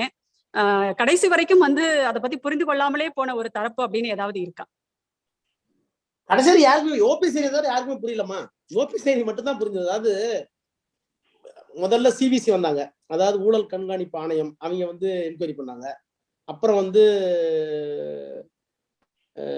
சிஏஜி, அப்புறம் வந்து சிபிஐ, அப்புறம் சுப்ரீம் கோர்ட், அப்புறம் ஜேபிசி பார்லிமெண்ட். இந்த 4 அமைப்புகளும் 2Gயை வந்து ஒண்ணுமே ஒருத்தருமே ஒரு புரிஞ்சுக்க முடியாம ஒரு ஒப்பீனியன் ஃபார்ம் பண்ணாங்க. அந்த ஒப்பீனியன் வந்து ஃபார்ம் பண்ணதுல சுப்ரீம் கோர்ட்டுக்கு உள்நோக்கம் இல்லாம இருந்திருக்கலாம், சிபிஐக்கு உள்நோக்கம் இல்லாம இருந்திருக்கலாம், ஆனா நிச்சயமா சிஏஜிக்கு பெரிய உள்நோக்கம் இருந்திருக்கு. இப்போ நான் ட்ரையல் நடத்தும் போது என்ன பண்ணாருன்னா, ஏன் நான் வந்து பொட்டியேரி சாட்சி சொன்னேன்னு கேட்டீங்கன்னா, சில கிளாஸ்ல வந்து சில கேள்விகள் தான் கேட்க முடியும், சில கேள்விகளை கேட்க முடியாது. Not relevant judge. அது வந்து எவிடன்ஸ் ஆக்ட்ல அப்படிதான் இருக்கு, சிஆர்பிஸ்ல அப்படிதான் இருக்கு. ஆனா நீங்க ஒன்ஸ் வந்து அக்யூஸ் பாக்ஸ் போட்டீங்கன்னா, சாட்சி பெட்டி கூண்டு ஏறிட்டீங்கன்னாக்க உங்களை வந்து சிபிஐ வக்கீல் கேட்கிற கேள்விக்கு மட்டும் பதில் சொல்ல வேண்டிய அவசியம் இல்லை. ஜட்ஜில சொல்லி நீங்க வந்து இல்ல இந்த கேள்வி சம்பந்தமா வேற சில விஷயம் நீங்க சொல்ல வேண்டியிருக்கு அப்படின்னு நீங்க சொன்னீங்கன்னா அதை ரெக்கார்ட் பண்ணி ஆகணும்னு இருக்கும். அக்யூஸ் பெரிய ப்ரொடெக்ஷன். வழக்கு சம்பந்தமாக வெளியே தான் பேசக்கூடாது. அங்க போய் வந்து எங்க அண்ணன் தம்பி யாரெல்லாம் சொல்லக்கூடாது, திமுக என்னன்னு சொல்லக்கூடாது. 2G சம்பந்தம் இப்போ கட் ஆஃப் டேட் பத்தி தேதி கேட்கிறாருன்னா, அந்த சிபிஐ என்ன கேள்வி கேட்டாங்களோ 10 கேள்வி கேட்டா அதுல நான் சொல்ல வேண்டிய விஷயங்கள்லாம் வெளியே வராமல் இருந்திருந்தால் I am entitle to say complete full facts. அப்போ கேட்ட கேள்வியை தாண்டி ஒவ்வொரு நாளும் தனிப்பட்ட முறையில ஒரு 10 நிமிஷம் 20 நிமிஷம் ஒவ்வொரு கேள்விக்கு எக்ஸஸ் நான் சொல்லுவேன். வாலண்டியர், அது பேரு வாலண்டியர்லி ஆப்டேட் போடுவாங்க. அவரே முன் வந்து சொன்ன சாட்சின்னு சொல்லுவாங்க. இதை நான் சொல்லும் போது ஒரு கட்டத்துல ஒரு 7-8 நாள்ல சிரிச்சிட்டார் ஜட்ஜு. ஃபுல் க்ரௌட் இருக்கு, சிபிஐ டீம் எல்லாம் எங்க இருக்காங்க. அவர் சொன்னாரு, mister Raja, I think that you are conducting the trial, you are deposing evidence, you are conducting the trial not as against CBI, I think that it is against Supreme கோர்ட்னாரு. ஏன்னா Supreme court observation நான் பண்ணதெல்லாம் தப்புன்னு என்னென்ன paragraph சொல்லியிருந்தாங்களோ, ஒருவேளை எனக்கு பயம் supreme கோர்ட்டே சொல்லிடுச்சு நம்ம கேண்டா அவனுக்கு கண்டிஷன் கொடுக்குறான்னு பயந்துக்கிட்டு சுப்ரீம் கோர்ட்டுடைய அப்சர்வேஷனுக்கு எதிராக என்னென்னலாம் சொல்லணுமோ அதெல்லாம் பொய்னு சொல்றதுக்கு என்னெல்லாம் ஆதாரம் இருக்கோ அதெல்லாம் நாங்க சொல்லிட்டு வந்தோம். அதை புரிஞ்சுக்கிட்டாரு. அப்போ புரியாத பல நிறுவனங்களுக்கு மத்தியில அதை புரியணும்னா அந்த அந்த அந்த ஸ்டாண்ட் எடுத்ததுனால தான் நான் போய் அவங்க புரிய வச்சேன். அப்பதான் அவர் புதுசா புரிஞ்சது. நன்றி. I have a question. Of course, I can ask you personally, but this question I would expect to explain to the audience. This is regarding this cutoff date. Of course, Of course, in a first come, first serve situation, the cutoff date may not have any relevance. Whether it is once the spectrum, it is just like selling tickets in a movie theater. Once the seats are filled up, there is no need to, you can close the counter even at 5 o'clock when the show is at 6 o'clock. Because it doesn't make any sense to keep the counter open till 6 o'clock when the seats are filled up. And maybe it may also promote selling of black tickets if you extend the counter till 6 o'clock. But when we say the cutoff date is not relevant, why should you prepone the cutoff date? In any case, it is not relevant. It could have been kept at 1st of October itself. No, the preponement of cutoff date itself is wrong. What we call, that is not fact. See, there were 2 cutoff dates. People are confusing themselves. That is the institutional confusion. Everybody, Supreme Court, CBC, CBI, not able to understand. Ultimately, I proved in the court. See, TRAI gave a report to me. You issue no limit. Number of operator, no limit. Number of license, no limit. You give whatever you want. Whoever apply, you receive the applications. So when there is a no cap, that is exactly no cap for license. When the recommendation came from the TRAI, no cap for applications, we said it cannot be open. No cap means we gave a long date who are all intended to file the applications for license. Listen me, please. Intended to have license, apply for license. You apply this date. That is the one cutoff date. I think that 110 or something else. Application came, 575 applications came. We did not expect, of course. To be frank with you, the 575 application itself is a conspiracy with the existing operators. They filed all fact applications to show spectrum is limited. We cannot accommodate 575. So the entire exercise must be put into cold storage. This is the real conspiracy that was done by my COI. So 575 applications came until 1st October 2007. Now discussion started in the ministry. What discussion? Okay, 570 application came. There are 2 options for them. The license is unified access license. The license is common. So many people did not know. Even judges were confused. The license is common for landline and spectrum. That is why unified access license. You can go for landline. You can go for 2G. Even in the 2G, there are 2 spectrums. CDMA, CMDA, CDMA and GSM. GSM, you have to use the SIM card. CDMA, you did not go for SIM card. It is Reliance and Tata. So 3 options were there for the applicant. He can go for landline, he can go for CDMA, he can go for GSM. Spectrum. Spectrum is not SIMCO and none for the application, for license. So discussion started in the ministry, secretary, additional secretary, technical people, everybody. Sir, we received 575, but we cannot accommodate as per the availability of spectrum, even for the landline. We can do one thing. In future, 3G is coming, further allocation is going to be released because already 10,000 crore was allotted to the defense to release the 2G spectrum, which was used by the defense. We gave 10,000 crore to erect the fiber optical system. In order to release the spectrum for civil usage, we gave 10,000 crore from Telecom Ministry. You put your fiber optical system, release my spectrum.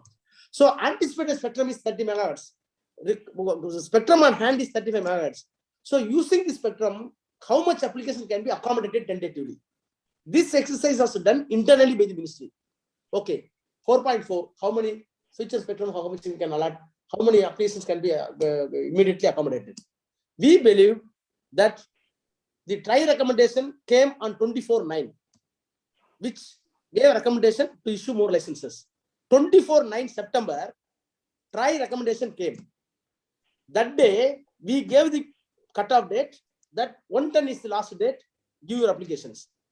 So till 24/9, no announcement was made to the public that ministry is receiving application.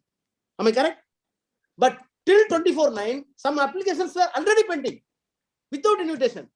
That is routine invitation. Because the moment TRAI was report on the website, these people came to know TRAI report came, one day it will be admitted with the applications. These are the original application 24/9. So discussion start in the ministry. Ministry says, sir, we announced on 24/9. Thereafter, there was a rush in the pouring applications. Let us treat the first 24/9. 24 is quite normal. We can go for that according to available spectrum. So that date was taken by the ministry. People are confusing. 110 was preponed. No, 110 meant for receiving application. 24/9 cutoff date is allocating license. Two different dates, two different purpose. This was not understood by the Supreme Court. Everybody is saying that cutoff date is changed overnight by Raja. No, it was deliberated. Everything was deliberated, recorded. Ultimately, put the simple signature. It is not my brainchild. Of course, in one of the notes, why you are going for cutoff date, you go one by one, when as earlier. As earlier it was done by minister. The final note is there. Thank you. Thank you. Next to ask could be Mr. Prabhakaran. Prabhakaran, you can go ahead. Please keep your question brief. சூரியனார் கோவில் மாசு பிரபாகரன், மாணவன். பகுத்தறிவு 10 பைசா அமைச்சர் ஐயா அவர்களுக்கு பணிவான மாலை வணக்கம். இந்த 2G வழக்கின் நிலையில் சென்று கொண்டிருக்க பொழுது எப்பொழுது இந்த வழக்கினுடைய மனம் ஒரு புத்தாக்கம் அடைந்தது? இதற்கப்புறம் இந்த வழக்கினுடைய நிலை எதுவுமே இல்லை என்று நிராகரிக்கப்பட்ட நிலை எந்த நிலை? அன்று உங்களுடைய மனநிலை எப்படி இருந்தது? நன்றிங்க ஐயா. அனைத்து நல்ல உள்ளங்களுக்கும் பணிவான நன்றி. இல்ல இந்த 7 வருஷம் இந்த கேஸ் நடந்ததுங்க. 7 வருஷத்துக்கு பிறகு ஒரு ஒரு ஒரு 2 வருஷத்திலேயே இதனுடைய இந்த வழக்கினுடைய அடர்த்தி நீர்த்து போற மாதிரி density which was created by the CBI and other institutions were slowly mitigated சொன்னோம். அப்படியே கொஞ்சம் கொஞ்சமா குறைய ஆரம்பிச்சது. அவர் ஒரு 4th இயர் 5th இயர்லாம் அவர் முடிவு வந்துட்டார். ஒரு ஃபேர் ஹியரிங் கொடுக்கணுங்கிறதுக்காக சுப்ரீம் கோர்ட் கொடுத்துட்டே இருந்தார். சாரி, சிபிஐ கொடுத்துட்டே இருந்தார். அவர் வெளியே சொல்லியே தவிர I can read the mind set. 2 வருஷத்துல 3 வருஷத்துல யூஸ்லெஸ், தேவையில்லாம கண்ணு ஜெயில போட்டோம், ஒண்ணுமே இல்லை அப்படின்னு நான் பல தடவை சிபிஐ திட்டிருக்காரு. பேப்பர்லயே வந்துருக்குது. சிபிஐ திட்டிருக்காரு, என்ன கேஸ் நடத்துற அப்படின்னு ஓப்பன் கோர்ட்ல திட்டிருக்காரு, கண்டம் பண்ணிருக்காரு. அதனால அவர் ஒரு 2-3 வருஷத்துக்கு பிறகு வந்து இன்னும் பச்சையா சொல்ல போனாக்க அவர் வந்து கிட்டத்தட்ட என்ன ஒரு மினிஸ்டர் மாதிரி ட்ரீட் பண்ண ஆரம்பிச்சார். அக்யூஸ் மாதிரி இல்லாம. அவருக்கு தெரியும், உண்மை தெரியும். இது வந்து சிபிஐக்கும் தெரியும் ஒண்ணும் இல்லைன்ட்டு.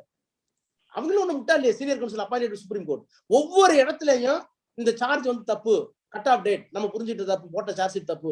இன்னும் சொல்ல போனா I came to know through some, I do not want to name of the officer. 2G court பக்கத்துலயே அவங்க ஒரு ஆபீஸ் கொடுத்துருந்தாங்க. 2G கோர்ட் ஸ்பெஷல் கோர்ட் பக்கத்திலேயே ஒரு கேபின் கொடுத்துருந்தாங்க சிபிஐ உட்காரத்துக்கு.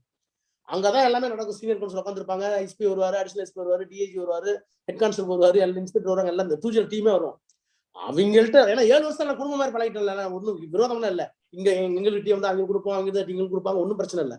அதுல ஒருத்தர் உள்ள டிஸ்கஷன் ஆஃப் த ரெக்கார்ட் அவர் சொன்னது, சார் ஒன்றும் இல்லைன்னு நாங்களே முடிவுக்கு வந்துட்டோம், சரி புலிவாலை பிடிச்சிட்டோம், நாங்க என்ன பண்ண முடியும் அப்படிங்கிற அளவு பேசிட்டாங்க. ஸோ இது ஒன்றும் பெரிய ரகசியம் இல்லை. அவங்களுக்கும் தெரியும் தோத்து போறோம்னா, எங்களுக்கும் தெரியும் நாங்கள் ஜெயிக்க போறோம். வெளி உலகம் நம்ம வந்துருக்கோம், அவ்வளவுதான். அவ்வளவு பெரிய கேஸ் எப்படி விடுவாங்க. Thank you. So, sir, how many more minutes you have? Because இன்னும் நிறைய பேர் இருக்காங்க கேள்வி கேட்கறதுக்கு. 10-12 பேர் இருக்காங்க. உங்க டைம் படி 9 வச்சுக்கலாம். 9 வச்சுக்கலாம். ஓகே, அப்புறம் இன்னும் 2-3 கேள்வி. ஓகே. ஸோ நெக்ஸ்ட் ஜெயபிரகாஷ், நீங்க கேள்வி கேட்கலாம். கொஞ்சம் கொஸ்டின் பிரீஃபா வச்சுக்கோங்க ப்ளீஸ்.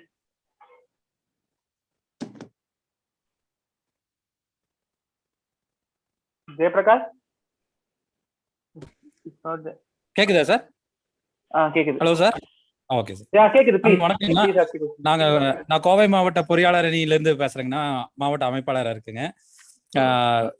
ஒரு கவர்மெண்ட் பாடி அந்த அமைப்புல இருந்துட்டு வினோத் ராய் வந்து துணிகரமா வந்து இப்படி ஒரு பொய் சொல்றது அல்லது ஒரு பொய்யா ஒரு புனைவு சொல்லக்கூடிய துணிவு வந்து அவருக்கு எப்படி வந்தது?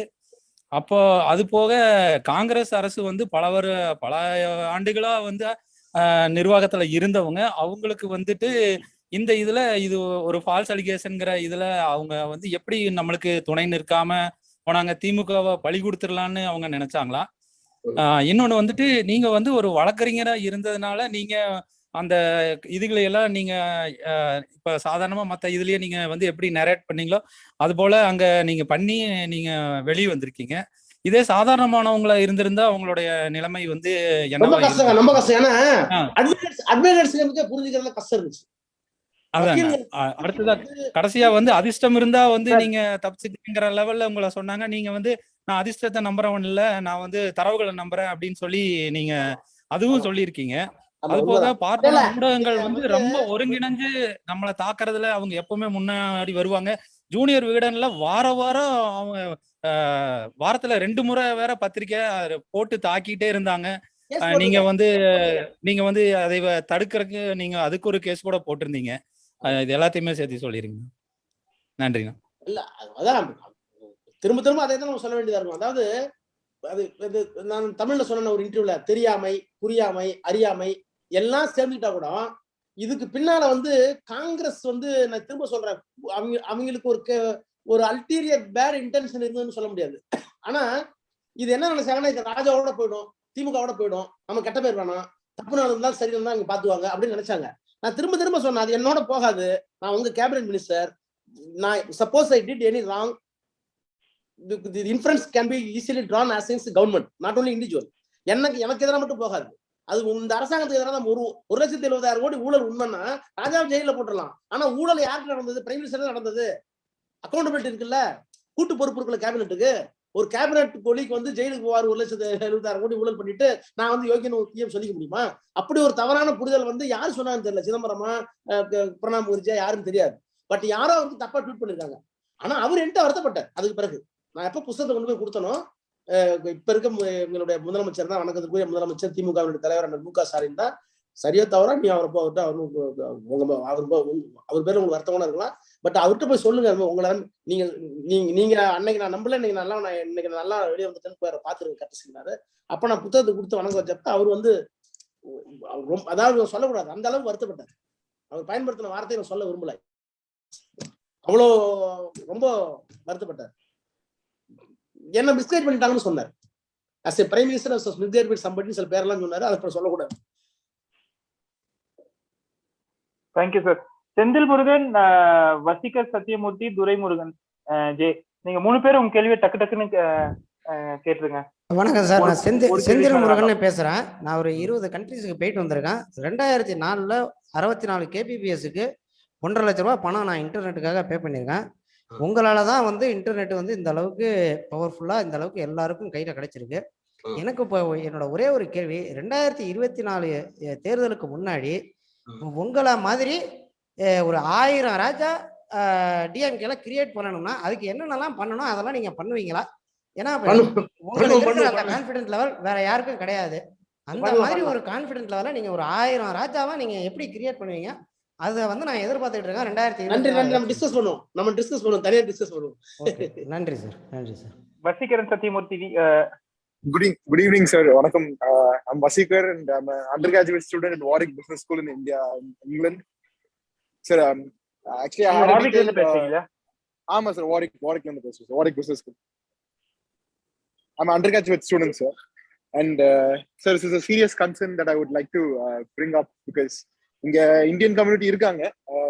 மோஸ்ட் நார்த் இந்தியன்ஸ் தான் சார் இருக்காங்க ஜாஸ்தியா. நார்த் இந்தியன்ஸ் எல்லாருமே நம்மளை பார்த்து ஒரு வியூ என்னன்னா, ஓ சவுத் இந்தியன், பிகாஸ் நார்த் இந்தியன்ஸ்னா அவங்க எல்லாருமே they speak Hindi, but though we are South Indians, we speak different languages, Telugu, Kannada, so we don't have that unity within us. And இங்க நாங்க ஒரு வாரிக் இந்தியன் ஃபோரம் வச்சிருக்கோம், and I'm an executive member in that.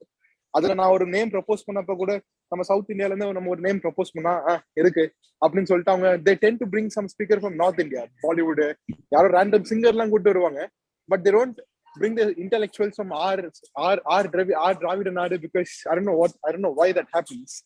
And I also believe the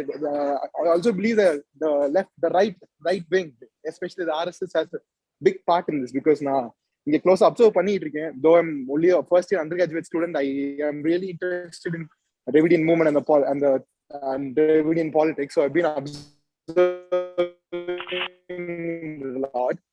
இங்க RSS ஓட சப்பாட்ட HS வாடி சடக்கு UK அப்படின்னு சொல்லி வச்சு ஒரு ஏஜ் 10 year old கிட்ட கூட கூட்டிட்டு வந்து ஜெய் ஸ்ரீராம் தான் சொல்றாங்க, குட் ஈவினிங் குட் மார்னிங் கூட சொல்றது இல்ல.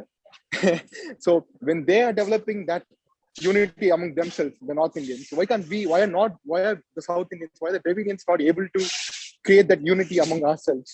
And I will also kindly request you to give me an opportunity to invite you and our Honorable Finance Minister as speakers to our Warwick Indian Forum, because more than just these things representing. you can these things you can connect with me, then we could forward the invitation because others are waiting. Sure, so sir has only 2 minutes. Sure, sir. I'll come. Thank you. Yes, This sir. is my Duraimurugan, yes, Mr. J. Duraimurugan, you can also ask a question as quickly as possible. Sir வணக்கம். என்னுடைய கேள்வி கூடலூர்ல இருந்து பேசுறேங்க. உங்களுக்கு தொடர்ந்து நான் வாக்களிச்சிட்டு இருக்கேன், ரொம்ப பெருமையா இருக்கு. என்னுடைய கேள்வி வந்து ஒரு உங்களுடைய கொள்கையில இருக்கக்கூடிய உறுதியா, இல்ல உங்களிடம் இருக்கக்கூடிய உண்மையா, இல்ல அவங்களுடைய சட்ட நுணுக்க அறிவா, இது மூணுல எது உங்களுக்கு வெற்றி பெற வச்சது? அடுத்தடுத்து வரக்கூடியவர்கள் எதை பின்பற்றணும்? கொள்கையில எவ்வளவு உறுதியா இருக்கணும்? உங்களுக்கு தெரியாம கூட சில தவறுகள் இருக்கிற வாய்ப்பு இருக்கு. அப்ப நம்ம எந்த அளவுக்கு ஒரு விஷயத்த உறுதியா இருக்கணும், அப்பதான் நம்ம வெற்றி பெற முடியும். இந்த அளவுக்கு நம்ம உறுதியா பேசுற வாய்ப்புகள் இருக்கும். உங்களுடைய அனுபவத்திலிருந்து இது நான் எல்லாரும் தெரிஞ்சுக்கணும்னு ஆசைப்படுறோம். ரொம்ப நன்றிகள். இதுக்கான பதில் சொல்லுங்க சார். நன்றி. இல்ல, இப்ப நீ சொன்ன மூணுமே இன்செப்பரபிள், ஒண்ணுல இருந்து ஒண்ணு பிரிக்க முடியாது. என்னோட வெற்றிக்கு காரணம் என்னுடைய சட்ட அறிவும் பயன்பட்டு இருக்கு. இன்னொன்னு, நான் ஒரு பெரியார்வாதியா ஒரு திராவிடவாதியா இல்லாம இருந்திருந்தேன்னா, ஜெயிலுக்கெல்லாம் பயந்துருந்தேன்னா, ஒரு சைக்கலாஜிக்கலா நானே சுருண்டு இருந்திருப்பேன். இந்த கேஸை ஒழுங்கா கூட நடத்திருக்க மாட்டேன். ஒரு டிஜெக்டட் மூட், அதாவது லைஃபே போச்சு, இனிமேல் எல்லாரும் மாதிரி இந்த அளவுக்கு விட மாட்டாங்க சுப்ரீம் கோர்ட், எல்லாரையும் நான் பயமுறுத்தான் தானே. என்னோட நண்பர்களே அட்வொகேட்ஸ் ஃபர்ம்ஸ் ஒண்ணுல வந்து எங்க வீட்டுல கூட கொஞ்சம் பயம் இருந்தது பிரதர்ஸ் சிஸ்டர்ஸ்லாம். சுப்ரீம் கோர்ட் ஜட்ஜ்மெண்ட் வந்து indicted me, cut off date தப்பு, ஃபர்ஸ்ட் கம் மாதிரி தப்பு, ஸ்பெக்ட்ரம் ஏழ விடாத தப்பு, எல்லாமே unilateral decision taken by Radha எழுதிட்டாங்க. when the Supreme Court decisions அப்படி இருக்கும்போது ஒரு ட்ரையல் கோர்ட் ஜட்ஜுக்கு whether he is having strength to override the Supreme Court அப்படிங்கிறதுல எல்லாத்துக்கும் ஒரு பயம் இருந்தது. அதான் நான் ரொம்ப கிளவரா என்ன பண்ணேன்னா, ஃபைல்டு ரிவ்யூ பெட்டிஷன் என்ன போட்டேன்னாக்க, நீங்க உங்கள்கிட்ட ஃபைல் எதுவும் பார்க்கல, you relate upon the CAG report, அவ்வளவுதான். உங்க டேபிள்ல இருந்தது மிலாட் சிஏஜி ரிப்போர்ட்டை வச்சுக்கிட்டு சுப்பிரமணிய சாமி பெட்டிஷன் என்ன போட்டாரோ அந்த பெட்டிஷன் ரெண்டையும் படிச்சுட்டு இது தப்பு அது தப்புன்னு சொல்றீங்க. ஒரு ஃபைல் கூட உங்கள்கிட்ட இல்ல. இப்ப ஃபைல் வந்து ட்ரையல் கோர்ட்ல இருக்கு, நாங்க ட்ரையல் நடத்திட்டு இருக்கேன். நீ உங்க அப்சர்வேஷன் வந்து கீழ் கோர்ட்டை பாதிக்கும், ரிவ்யூ பண்ணுங்க அப்படின்னு சொன்னாங்க. அப்ப அவங்க என்ன பண்ணாங்க, ஒரு to some extent they were little bit legal and fair. At any cost we direct the trial court. Trial court must ensure that our judgment, our observation made in the cancellation of license of 2G should not interfere in the judicial mind of the lower court. Order போட்டார். அது வந்து strength, சைனிக்கு வந்து ஒரு strength. Okay, நம்ம எந்த judgement கொடுத்தாலும் supreme court கவலைப்பட மாட்டாங்கன்னு அவருக்கு ஒரு தைரியம் இருந்தது.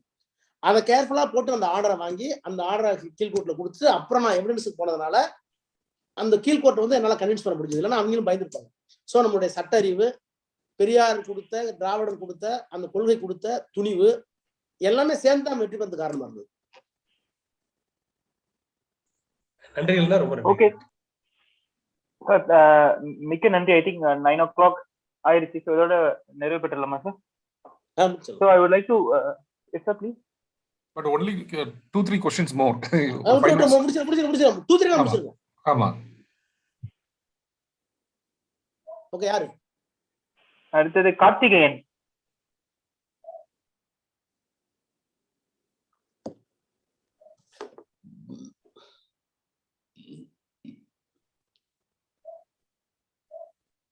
கார்த்திகேயன், நீங்க அன்மியூட் பண்ணணும். சரி, வீரகுமார் நீங்க கேளுங்க. I think you unmuted already. Sir வணக்கம், என் பேர் வீரகுமாருங்க. சார் நாங்க உடுமலைப்பேட்டில இருந்து பேசுறேன் சார். இந்த 2G கேஸை பத்தி சராசரி மக்களும் தெரிஞ்சுக்கிற மாதிரி கொண்டு போறதுக்கு ஏதாச்சும் புத்தக வடிவில், எளிமையான புத்தக வடிவில் கொண்டு போறதுக்கு ஏதாச்சும் கட்சி சார் அதை பத்தி, ஏன்னா எல்லாரும் சுத்தியும் இருக்க நமக்கு எடுத்த பேரை வந்து ரீட்டைன் பண்றதுக்கு உண்டான வாய்ப்பா அமையுமான்னு என்னுடைய கருத்து. இல்லைங்க, தமிழ்லயும் புத்தகம் வந்திருக்கு. ஏன்னா கோப்போ எல்லாம் சொல்ல வேண்டியது கொஞ்சம் புரியறது கஷ்டமா தான் இருக்கும். பட் என்னோட இன்டர்வியூஸ் எல்லாம் என்ன இருக்கு, யூடியூப்ல இருக்கு. சொன்ன மாதிரி புதிய அந்த புதிய தலைமுறை டிவிக்கு பார்த்திபன் ஒருத்தர் இன்டர்வியூ எடுத்தாரு, அந்த இன்டர்வியூ இருக்கு. அதே மாதிரி இங்கிலீஷ்ல இருக்கு. யூடியூப்ல நான் எல்லாமே எக்ஸ்பிளைன் பண்ணி சொல்லியிருக்கேன். தேவைன்னா நம்ம இன்னொரு ரெக்கார்ட் கூட பண்ணி கூட விடலாம். கண்டிப்பா கண்டிப்பா. நன்றிங்க, நன்றி. நெக்ஸ்ட் கோலப்ப தாண்டேஷ். ஹலோ, வணக்கம் சார். வணக்கம். இது ஆக்சுவலா நான் ஒரு வழக்கறிஞர்.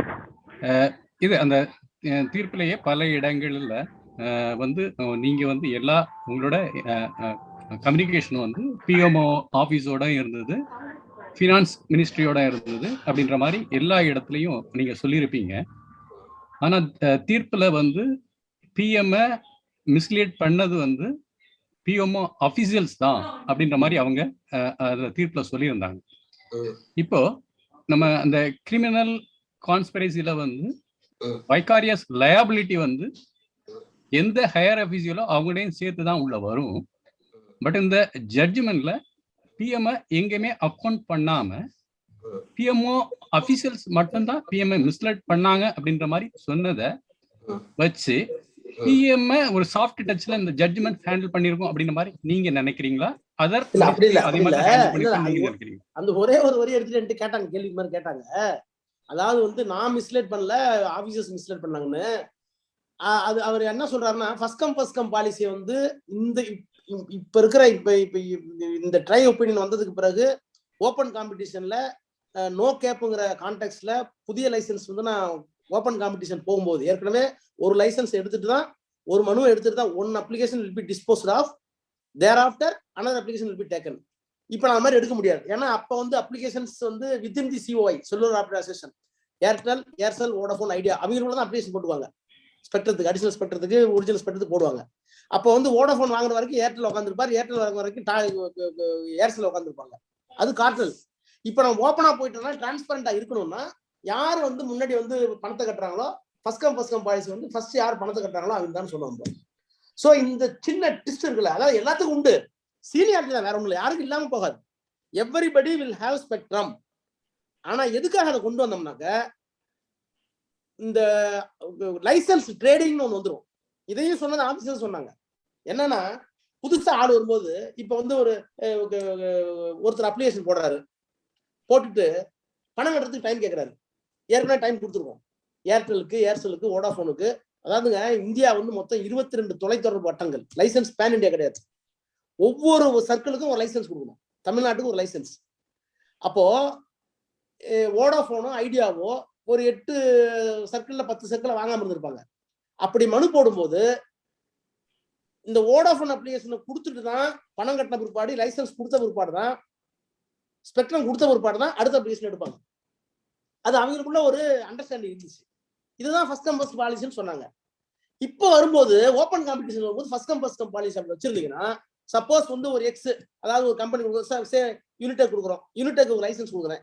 அவர் வந்து ஏற்கனவே உங்க மினிஸ்டர்ல வந்து 30 நாள் 60 நாள் எக்ஸ்டென்ஷன் டைம் கொடுத்துருக்காங்க, எனக்கு டைம் கொடுங்கன்னு கேட்கறாங்க. டைம் கொடுத்துட்டீங்கன்னு வச்சுங்க, அந்த ஒரு லெட்டர் எடுத்துட்டு போயிட்டு, பாரு எனக்கு லைசன்ஸ் கொடுத்துறாங்க, ஸ்பெக்டர் ரெடியா இருக்கு, நீ இவ்வளவு இன்வெஸ்ட் பண்ணினா உனக்கு இவ்வளவு ஷேர் கொடுக்குறேன் அப்படின்னு அப்ளிகேஷன் விற்கக்கூடிய வாய்ப்பு வந்துடும். So in order to avoid the trade of application licence, டைமே கொடுக்க கூடாது. யார் பணம் கட்டி அவங்க சீனியாரிட்டின்னு சொன்னோம். முன்னாடி அந்த சீனியாரிட்டி நான் இஷ்யூ. ஃபர்ஸ்ட் கம் பாலிசி எப்பவுமே இம்ப்ளிமெண்டேஷன் ஃபர்ஸ்ட் பேருக்கு தான், நீ கட்டு அடுத்து போவாங்க. இப்போ வந்து ஃபர்ஸ்ட் கம் பாலிங்கிறத இந்த ஸ்பிரிட்ல இப்படிதான் இம்ப்ளிமெண்ட் பண்ணணும்னு டெசிஷன் எடுத்தது நான் இல்ல, டோட்டல் மினிஸ்டர் எடுத்துச்சு. அதை வந்து சரியான முறையில பிரைம் மினிஸ்டருக்கு சொல்லல, புலோக் ஸ்ட்ராட்டஜி ஆபீசர் சொல்லல அப்படிங்கிறத ஒரு அப்சர்வேஷன், அவ்வளவுதான். அதனால நான் பண்ணது தப்புனோ பிரைம் மினிஸ்டர் பண்ணது தப்புனோ எந்த இடத்துலயும் வரல. If at all, சிபிஐ சொல்ற மாதிரி அவர் பயன்படுத்தின வார்த்தை, if at all there is a communication gap between the telecom ministry and the prime minister office that was misled by the Pulok Chatterjee chief principal adviser of PM, அப்படிதான் சொல்றாங்க, வேற ஒன்றும் தப்பு இல்லை. Okay sir, thank you. கார்த்திகேயன் இருக்கீங்களா? Last question. கார்த்திகேயன் ப்ளீஸ் கேளுங்க, உங்க கேள்வி கேளுங்க. சார் வணக்கம். இந்த ஃபர்ஸ்ட் கம் ஃபர்ஸ்ட் சர்வீஸ் சொல்றீங்களா, அந்த இது நீங்க வந்து அதுல ட்ரைல சொல்றப்ப முன் அனுபவம் இல்லாத ஒரு நிறுவனத்துக்கு அந்த இதை கொடுக்கணுங்கிறது சொல்லியிருந்தாங்க. அது ஒரு நாம் சொன்னது வந்திருக்கு. அதுல முன்னனுபவம் இருக்கக்கூடாதுன்னு கேஸ். முன்னனுபவம் அதாங்க இதெல்லாம் வெளியில பேசிக்கிறது, முன் அனுபவம் இல்லாத கொடுத்துருவாங்கன்னு. முன் அனுபவம் இருக்கிறவங்களுக்கு கொடுக்க கூடாதுன்னு தான் ரூல். புரியுதா உங்களுக்கு? அதாவது ஏற்கனவே என்ன ஏன்னு கேளுங்க, ஏன்னா அது பாலிசியா இருக்கு, ரூலே இருக்கு. நீங்க ஏர்டெல்ல இன்னொரு கம்பெனி ஆரம்பிச்சு அவனும் ஸ்பெக்ட்ரம் வாங்கிட்டேன்னு வச்சுக்கீங்க, யாருக்கு போட்டி வரும்? என் கம்பெனி, எனக்கு ஒரு கம்பெனி இருக்கு, நான் வந்து 10 ஸ்டேட்ல வச்சிருக்கேன் டெலகாம், நானே இன்னொரு கம்பெனி ப்ரொமோட் பண்ணி நானே ஸ்பெக்ட்ரத்தை வாங்கிட்டேன்னா வெர் இஸ் தி காம்படிஷன்? ஏற்கனவே இருக்கிற கம்பெனிகளுக்கு வந்து முன்னனுபவம் இருக்கிற கம்பெனிகள் வந்து 9.9% மேல புது கம்பெனில இருக்கக்கூடாது. ரொம்ப கேர்ஃபுல்லான டெசிஷன் அது. ஏன்னா இந்த 9.9 கூட அவங்களோட முன்னனுபவத்தை நீ பயன்படுத்திக்க, ஆனா அவன்கிட்ட கம்பெனி போயிடக்கூடாது. அப்ப 9.9% தான் நீ வச்சுக்கலாம் முன்னனுபவம் உள்ள கம்பெனியை. மீதி வந்து நீ 99.9 நீ புது கம்பெனி தான் போடணும். பழைய கம்பெனி கொடுக்க கூடாதுதான் ரூலே. புரியாம பேசுவாங்க வெளியில, அவ்வளவுதான். Thank you. Hello. Sir, thank you so much. I think with this we will end the program. So நீங்க உங்க நேரத்துக்கு வந்து ரொம்ப ரொம்ப நன்றி. ஏன்னா வந்து ஒரு 2 hours கிட்ட ஸ்பெண்ட் பண்ணிருக்கீங்க. அதுவும் நேயர்களுக்கும் வந்து கேட்டவங்களுக்கும் வந்து எல்லா கேள்விக்கும் பதில் கிடைச்சிருக்கும். So I also would like to thank DPF members and all the viewers for joining us. Thank you. Thank you. ரொம்ப நன்றி. இந்த நம்ம திராவிட சிந்தனையாளர்கள்லாம் ஒண்ணா கூட்டி 2G பத்தி கொள்கையை பத்தி 1 நேரம் 2 மணி நேரம் பேசுறதுக்கு வாய்ப்பை கொடுத்து மீண்டும் உங்கள்கிட்ட பதில் சொல்றதுனால எனக்கு திரும்ப ஒரு ரீசார்ஜிங் எனர்ஜி. அதனால புகழுக்கும் மற்றவங்களுக்கும் நன்றி சொல்லிக்கிறேன். வணக்கம்.